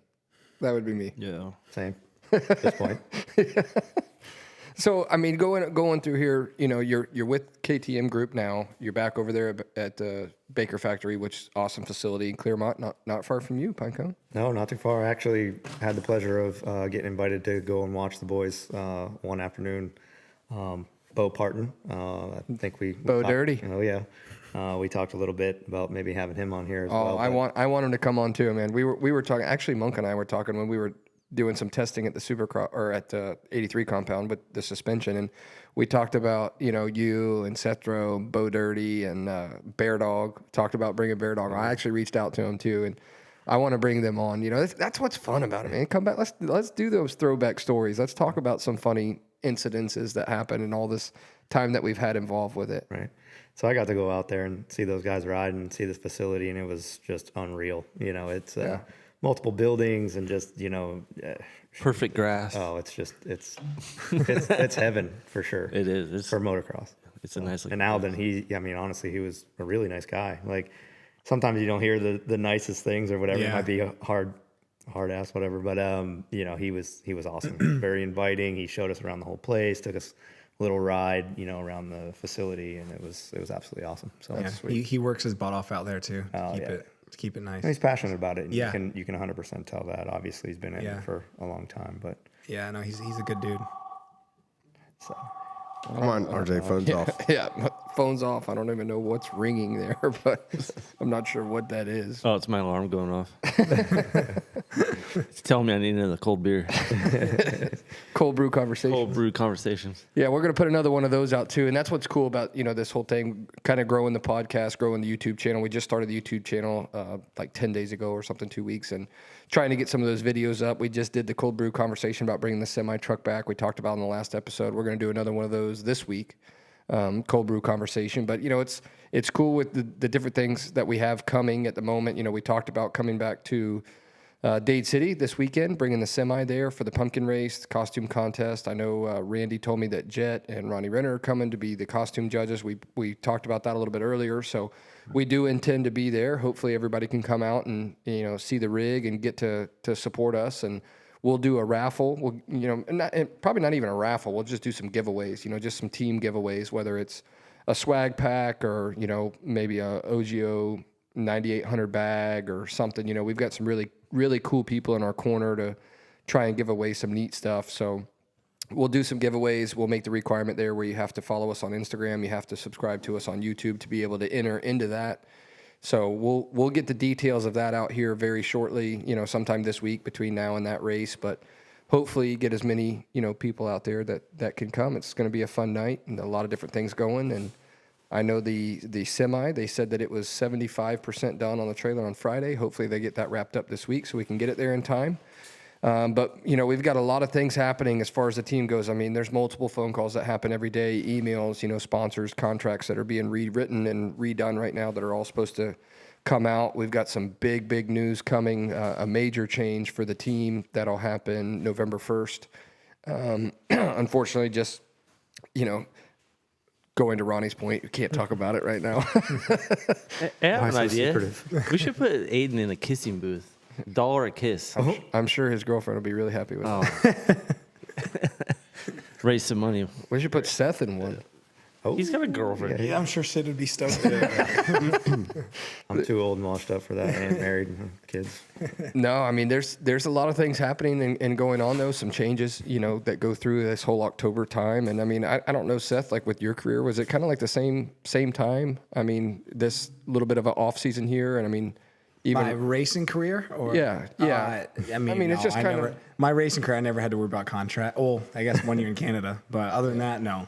But I mean, I wasn't at that level though either. Now it is for sure. Yeah. But when I was racing, no, I was just surviving, trying to go to any race I could to make money. But this is the standard time for it. Yeah. Yeah, and I think it's kind of difficult because people are always, like, what are you doing? How, what's going to happen? And we're switching brands, for Aiden going from. I mean, I guess that part would be true. I didn't think about that. Yeah, switching. I only did that a couple times, but yeah. Yeah, but I mean, Ronnie, like even in the Butler Brothers time, I mean, the off season, the pro is so much more well defined, because obviously when outdoors is done, in essence, I know there's a lot of one-off races like they just did this World Supercross, and you've got, the Germany rounds, or you've got Monster Cup. So it's a little bit different now, but in your time, even with Butler Brothers, I mean, this is the transition period.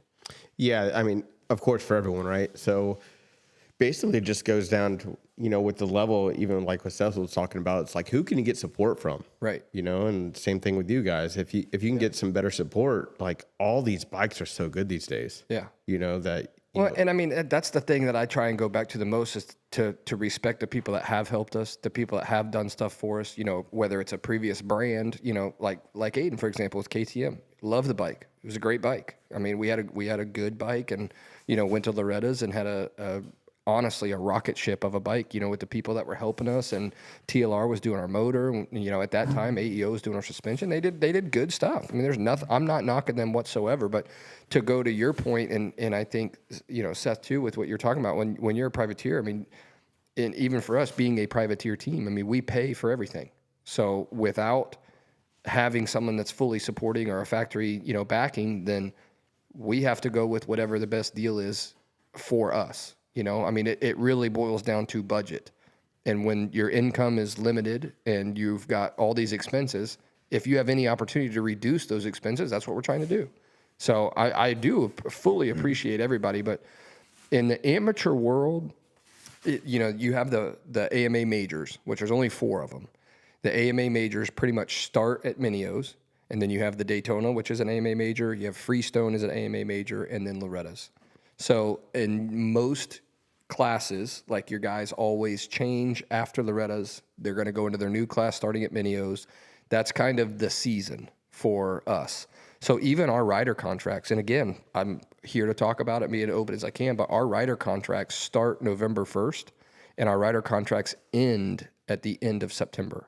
So we have the whole month of October to be flexible. I mean, we're not tied down to anything in the month of October. So even for us right now, like wrapping the semi, I mean, we're dealing with the wrap company back and forth going, oh, wait a second, this just changed. We were running these people, but now we're running these people. So you got to take that logo off and add this logo on. And this is the time that happens. And, I wish things happened faster in the industry. There's a lot of times that somebody's, talking to you or you have a meeting with, and you think it's going to go this way, and then after 2-3 weeks, something changed, and you don't get the support that you were verbally told you were going to get. So it's like, okay, well, now that changes. So I know that there will be a lot more in stone by the time that Minios happens. I know one of the contracts that we're signing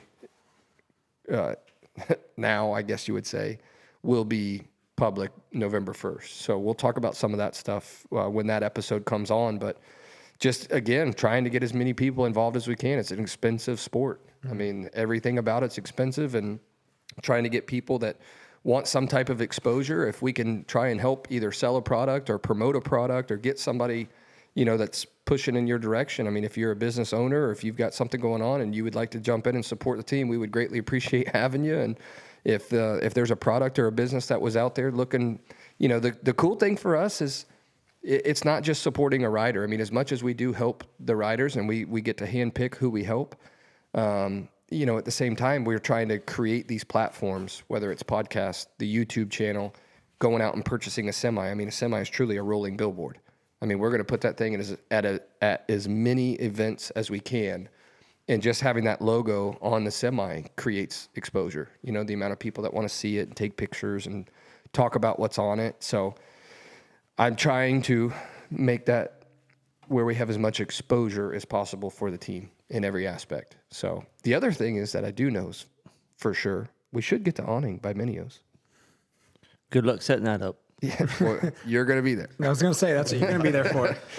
You're going to be helping. When I left, I was like, never again. God, that was always. And then this guy's got That was always the funnest part, putting it up after a rain out of national. Oh my gosh, tearing down at the end of the day on a really hot day. it's the worst, Dude. Yeah. Who's going up top? Yep. Well, we're going to have to figure out who's going up top because I have no idea what I'll go up top. But I did get confirmation this week that the awning will be done by Minios because we were sweating that one. We didn't think it was going to happen. We were thinking we were probably just going to roll to Minios with just the semi with no awning. Yep. You have the hardware. They're just redoing the tent. Right. Hey, you know what I always did though? What's that? Just for GP, general purpose. I did the skeleton without the tent, and labeled everything every year. Just to make it easier for setup and tear down, to keep it organized. But for sure, we should maybe find a field somewhere and maybe just set up the skeleton, make sure we're familiar with it. Yeah. No, or I'll get you familiar with it because I'm only doing it one time. Well, we definitely need to do that. But yes, Ronnie, to your point, we do have the skeleton. The previous guys that owned it was the Gas Milwaukee Off-Road GNCC team. So they had the full awning, but it's pure red, Gas red. It's got Milwaukee logos on it, which nothing against Milwaukee and nothing against Gas. I mean, those are both great brands. But for us, and the people that support us, I didn't want to go to Minios with a brand new, wrap on this trailer and roll out a, Gas Milwaukee awning. So we have all the hardware for it, but the people that actually built the awning for that team, I was able to get in contact with them. And because they designed it, they have all the schematics and drawings in their computer already. So it just made sense to go with that company again. And they're building the Future MX awning right now. Perfect. So we should have it. I think it's supposed to arrive 2 days before we go to Minios, hopefully. And then Shane can put it together. Yeah.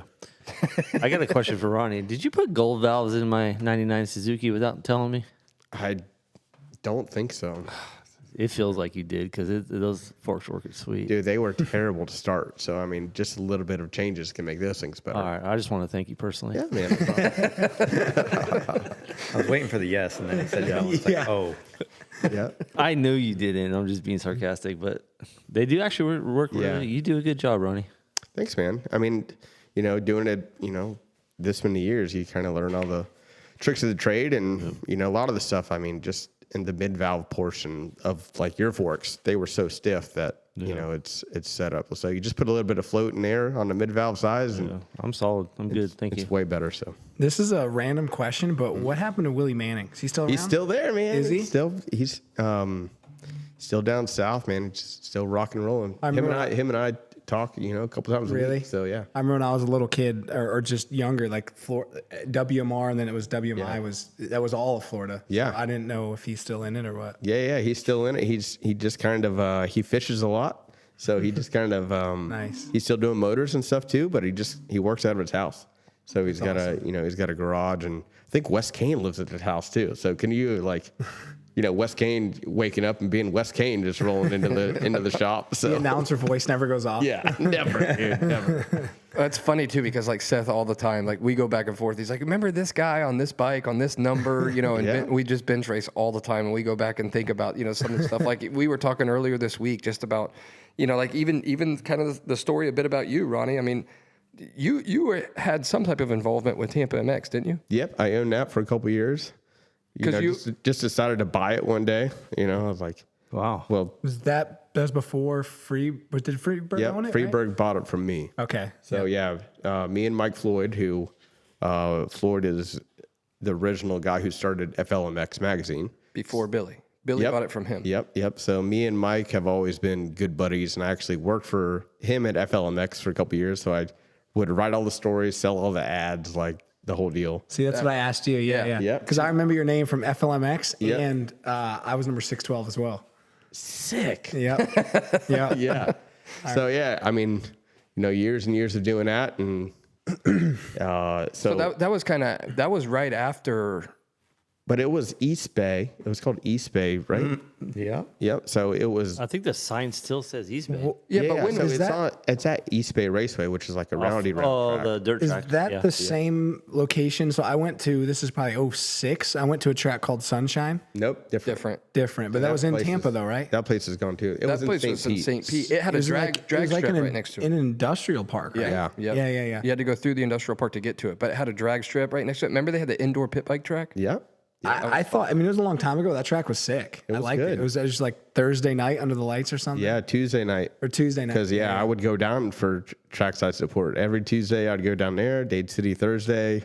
Yeah. Freaking track on the weekends. Like when you're hustling trackside support, you're when was going. the FLMX stuff for you? Was that after you're done with was BBMX? Kind of the same time I was doing BBMX. Okay. And so you were fully invested. Yeah, man. I mean, motocross has been my life the whole time. So and you can't. I kind of took a break on the suspension side to work for Mike at FLMX. Yeah. And then I went back doing suspension in like 07, 08. Okay. And then just been rocking and rolling. But then Mike was like, "Hey, I'm thinking about buying this track, but I don't really want to do it myself." And so I was like, all right. Like I was actually I talked to Randy years ago about buying Daytona Motocross. Yeah. But that Randy says he wants to sell it, but he never really wants to sell it. So like when I went through the whole thing of like trying to buy it, and then he's like, no, we're not going to do it. But anyway, so we ended up buying, it's called East Bay, and it was like a dump, dude. Like it was literally, they got the dirt from I-4, like when they expanded I-4. So there was like car parts in the dirt. So like we spent 6 months of like sifting through the dirt, like doing track changes. And then you just go in, you're pulling out all this glass and just terrible stuff.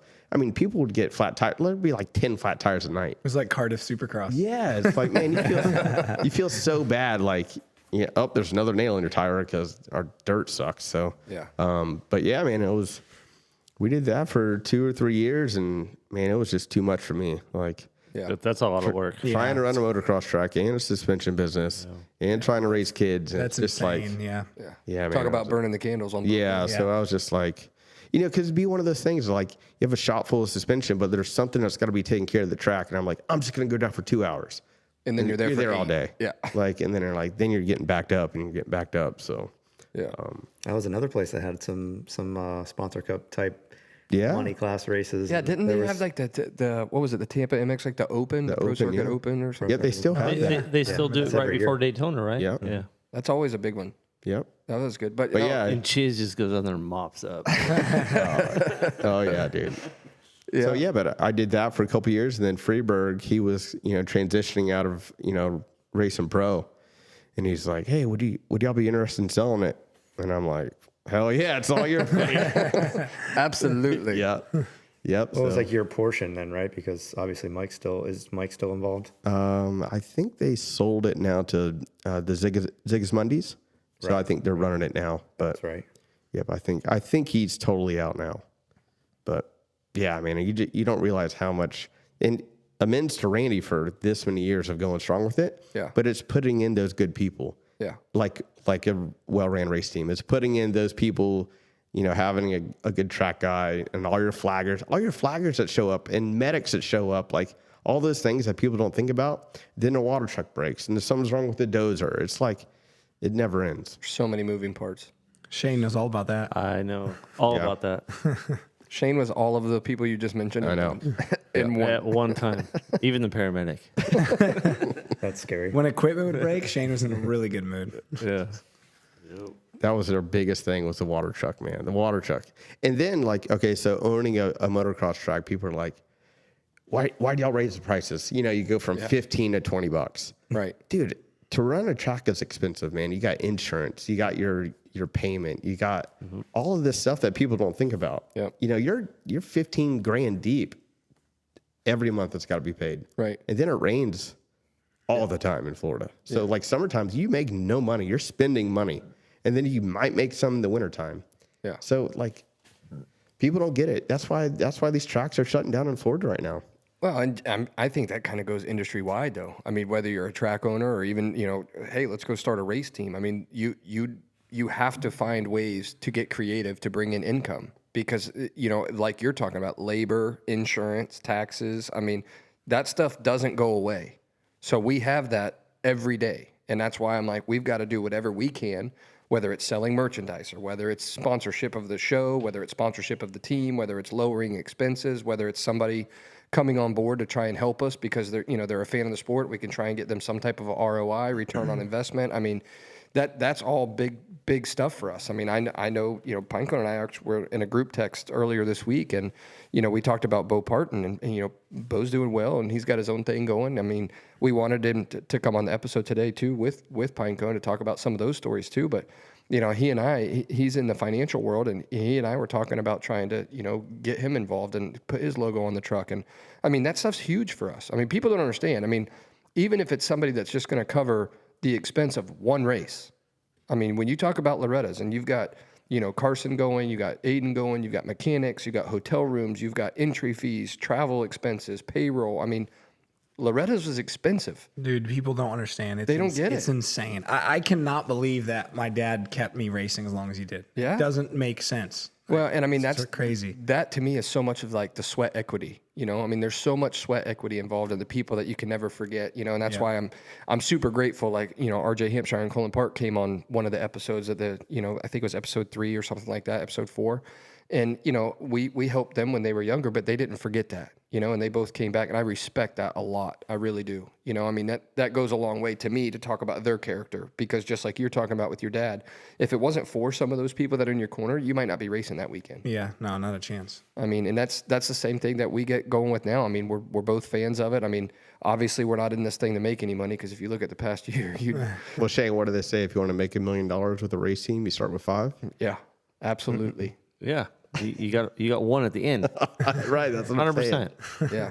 You want to make $1 million with a race team, start with 5. That's for sure. I mean, As like a privateer or anything like that, like whether it was me or Seth or whatever, like if you didn't have those people helping you, you were not going racing. No. And even with all the support and all the stuff that you know we appreciate and cherish, and the relationships that we built, you know, we still only could go so far. Yeah. You know what I mean? You can only go so far before you're just like, all right, well, I'm sorry, but we gotta hang it up. Yeah. God, we're just all so crazy, and we love the sport that much, right? Well, and we Just, talked about that last episode too with Bowers. Like, once you're in, you're in.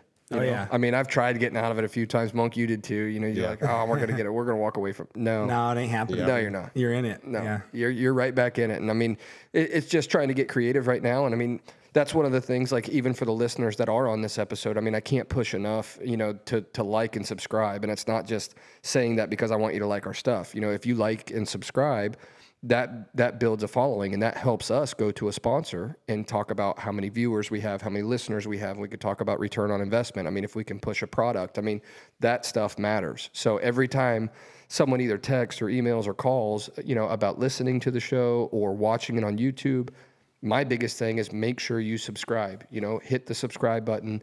That grows our subscriber base. That helps us be able to go to a potential sponsor. And as this thing evolves, hopefully within, you know, maybe this time next year in October, now we're sitting at a table with somebody, you know, like Seth and I did up at Loretta's.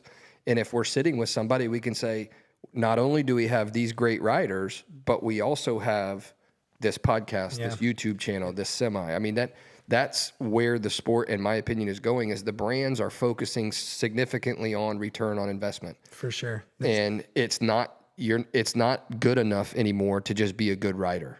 Like, I'm good, I'm winning races, you know, local races or even national championships, come support me. That's not enough anymore. There's so much to it. No, and unless you're dominating every single weekend, like, no, you're right. It's not enough. Yeah. That doesn't pay out too. No. Like, so say for my business, I've done it. Like I've sponsored 10, 20 guys a year and given them all free stuff. That doesn't give you the return. Right. You know what gives you the return? Like doing a really good set for like that vet dude. Yeah. And he like he goes tells all his 10 of his buddies, Yeah, dude. giving Like, somebody good service. yeah, man. That's it. Yeah. And they're like, dude, thank you for getting it done in a day. Like they are like so stoked on And it. doing it right. Yeah. Where it works.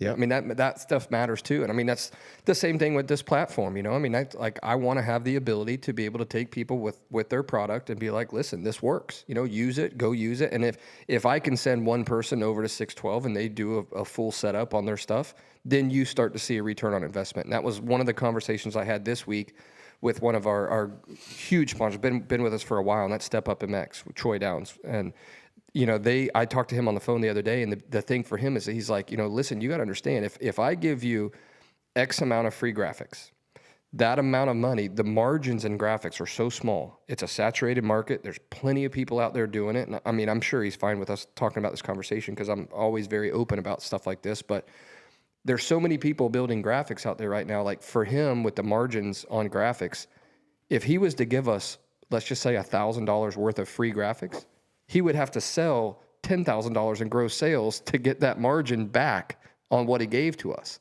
And his, you know, he and I were going back and forth and talking about it. And he's a super honest and great guy. And when I was like, in my mind, I can't sell $10,000 worth of graphics right now. Not today. Now, maybe once that semi's done and his logo's on there, and, you know, I can talk to people about the canopies that he built for us and the pop-up tents. You know, who referred me to him was Hans at Extreme. Yep. You know, Hans was like, dude, this is the guy. He'll do whatever you need it to do. And I was like, okay, well, we'll start using him. And I did. So hopefully Hans can get a kickback from the amount of stuff that we do with him. But like anybody that's watching on YouTube right now, you know, the backgrounds like of the Future MX, like these half wall skirts. I mean, Troy did all that for us. So he builds our pop-up tents, he builds our half walls, he does our graphics, he does our T-shirts, pit shirts, our hats, the koozies that we have. There's one sitting right there on the table. He does all that stuff. So for me, my job now is get behind him and try and go push his product because he's helping me. And if I can go out and sell some pop-up tents for him and stuff like that, that matters.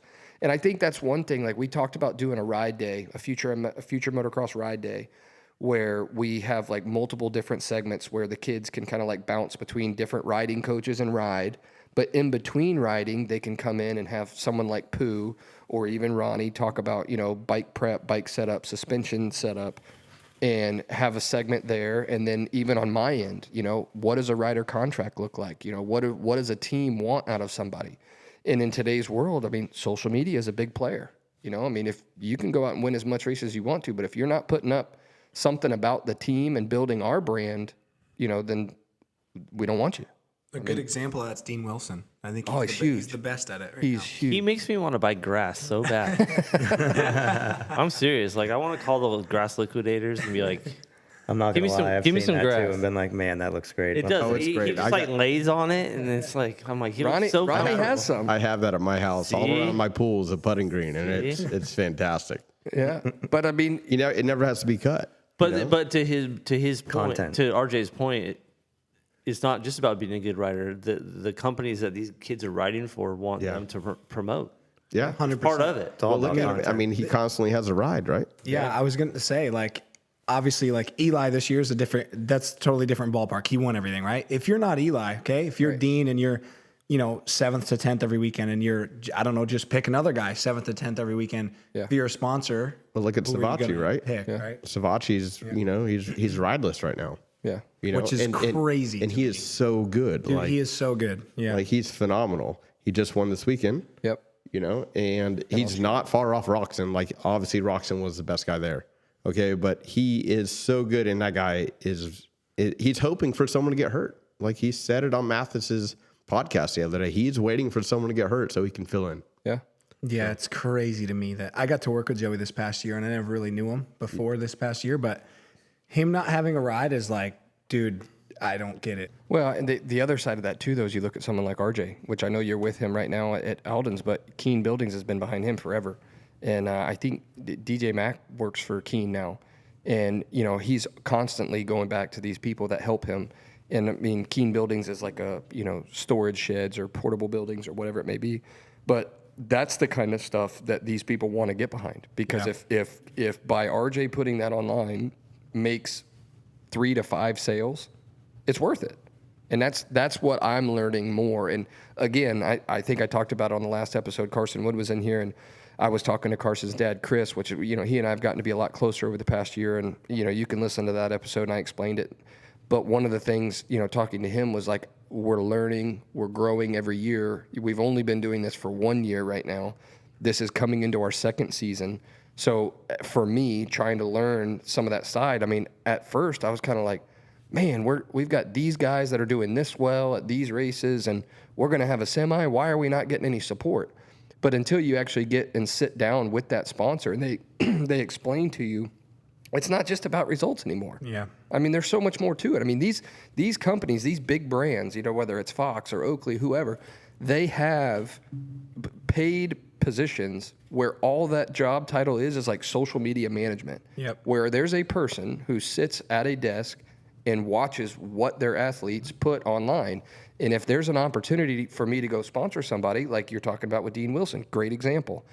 If I go back and look at his social media presence and his post, he's not putting things on there that are, raunchy or, bad image for a brand. I mean, he's putting up good quality posts, promotional items, something and a lot of it. yeah, and somebody you want to be behind. And that's what I think people don't understand is like if we want to go help somebody or give somebody a ride, like let's say this time next year we're looking at a new rider, somebody that we want to pick up. Well, we absolutely are going to analyze how much social media following do you have, what kind of content is on your social media that you're posting, how often are you going to post about the brand? And that's something that's in our current contracts right now is for you to be a future MX rider, you have to post something about the team, a minimum of X amount per month, because we also are trying to build a brand.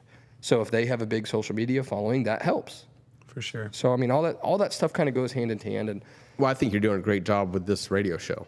Trying. I think it's doing great. The quality's fantastic. Like someone that sits in a shop all day and listens to podcasts while he works. It's great to have something else out there to listen to. Well, and it's cool for me when we go walk into some of these shops and our show's playing.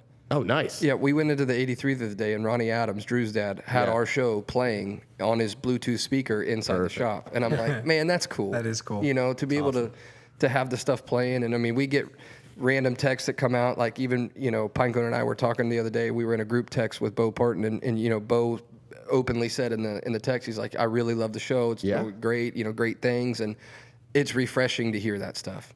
People I haven't heard from a very long time.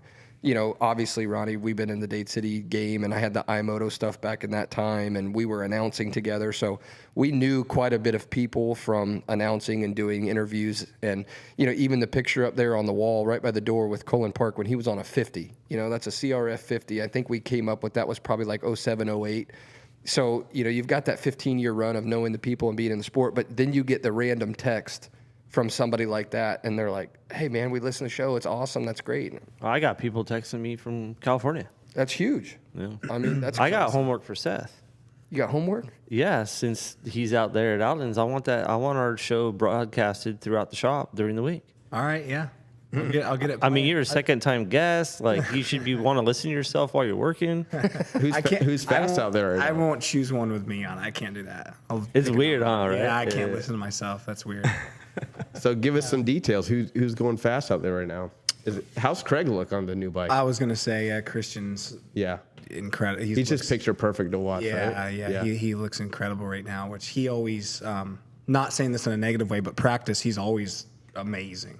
But I mean, obviously this year just only like I said, I'm like a month in, but I worked there 19, 20, beginning of 21, and it's just crazy because it's kind of like every dog has this day. Like when I was there before, like one day, Coop would be the fastest and Zach would be off the pace, and the next day Zach's blowing everybody away, and it just it's kind of nuts because obviously everyone's really good, but it just literally changes daily. Well, it really does. Well, you being in the huge fitness world, and Pinecone, you too, with doing so much, CrossFit. I know we used to do some stuff together, but it's like, dude, your body is not recovered one day. You know what I mean? And that's a lot. Mm-hmm. Like if you sleep bad, like you're in trouble.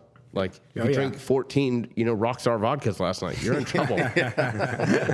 Seth. No, you are right though. I mean, everyone, one little thing can throw your day off, but everyone's so close. It's cool to watch, and I think that's what makes those guys so great is they push each other every single day. I mean, it's a race every day. No one wants to be the slowest guy on a Tuesday, just like they don't on Saturday. But is it all? Do they have it? Like, does Alden help with the technical setups too, of their riding, or is it basically lap times and sprints? And more so lap times and sprints, like the riding structure base. Yeah. Technically, I mean, because I want to talk to RJ all the time about him. Because there's other trainers out there, like personal trainers for those guys, or no? No. I mean, it's Brownie trains the 250 side. Yeah. Which Brownie helps with that side a little bit, and Eldon every now and again, will say something, but but I know we're talking about the top. I was going to say when you're at that level, I was gonna say he's got a theory. It's kind of like when you get there, you should really know how to ride a dirt bike. When you get there, it's kind of like the works needs to start now. Because I know we were out there with Aiden and me and Pooh and Heath are standing there, and I'm like, God, Aiden needs to do this. He's dabbing his foot too much. All these little things. The basics. It's a quarter of a second, and you drag that foot, and then it throws your balance off. All these little things that add up. Yeah. And just like Aiden reminds me so much of Hampshire. When they're I don't know what it is, but their riding style is so similar to me. Yes. And it's I watch RJ ride, and it's just RJ pins it all the time. I'm like, RJ, can you just stand up 3 seconds longer going in this corner? Because it's he's just so concerned about getting on the gas so early and going. Yeah. But that's what I wonder too, because I know Randy's a fantastic teacher. Right. And he will he'll rip into these guys. And it doesn't matter if it's freaking he used to help Timmy all the time. Yep. It doesn't matter who he is, he'll still rip into these guys about their technique, and that's why I think Jet is so good right now. Yeah. He is so technically perfect. Yeah. It's unbelievable. Unreal. But it's I love watching that. But Aiden has that to look at every day. Yeah. Hey, just do that. Easier said than done. Yeah. I mean, definitely easier said than done. But no, I do enjoy some of the technical side of things too. And I mean, we have Burner that's helping us, the Moto Blueprint stuff, which he's helping out there at the compound right now too. Again, when you're going through a transition, you're getting on a new bike. I mean, obviously we're getting suspension set up right now. That because we're working through it together, but some of that stuff will come. Oh yeah. Some of that stuff will come. So we're looking forward to Minios, honestly. I think Minios is going to be exciting, and then this upcoming weekend we'll just be able to have some fun and chill out and hang at the track at Dade City for anybody who wants to come up there. But I can't wait for this pumpkin race. Yeah. I can't wait for Shane to set up the awning. Come on, Seth. No, overall, though, boys, I greatly appreciate you coming on. I want to say another thank you to Race Tech for coming on board with Aiden this year, offering him the contract for the 2023 season. So big thanks to Race Tech. Those gold valves are working great right now. We did some testing this week. Obviously, he won his first moto today down in Okeechobee. We'll have to get an update from him and see how he did the rest of today. But overall, look for us next weekend at Dade City. We're going to have the semi there and see if we can come out and do a podcast from the track. We'll do those giveaways. Make sure that you are following us on Instagram and subscribing to us on our YouTube channel to be a part of those giveaways. So we'll pick random people that are on that list to try and give something away to at the track next weekend. But Mr. Mike Picone, Ronnie Monk, Seth Rarick, thank you, boys, for coming. I greatly appreciate it. Any closing words? Any final comments there? Just greatly appreciate you having me on. It's been a long time, and it's good to see everybody and kind of sit here and chat. Absolutely. We enjoy it. And then obviously, Ronnie with 612, anybody wants to reach out to you through any of the social media channels, go or come up to us at the semi. We'll have information, ways to contact Ronnie. And then, Seth Rowe out there in the KTM side, we don't really get a chance to see you again behind closed doors over there at the KTM group. So I appreciate you coming on. Can you keep in touch please? A little bit? I know. I live right down the street. Yeah, it's a little ridiculous. Nothing. Not even a text. I'll be out at Dade City next weekend. Okay. Good. There we go. Maybe I'll come to Minios, help you set the awning up. There we go. I need all the help. Trust me. I like it, and we look forward to seeing everybody next weekend at Dade City. And if Seth is going to be there, Shane will be there. Maybe we can even get Ronnie and Pinecone to drag out here one of these rounds to come to something with us. But overall, we greatly appreciate everybody listening, and please share the word to everybody again to grow these listeners, grow the followers. Make sure you subscribe to us on YouTube. We thank you so much. We'll see you on the next episode. Yep. Thank you, guys.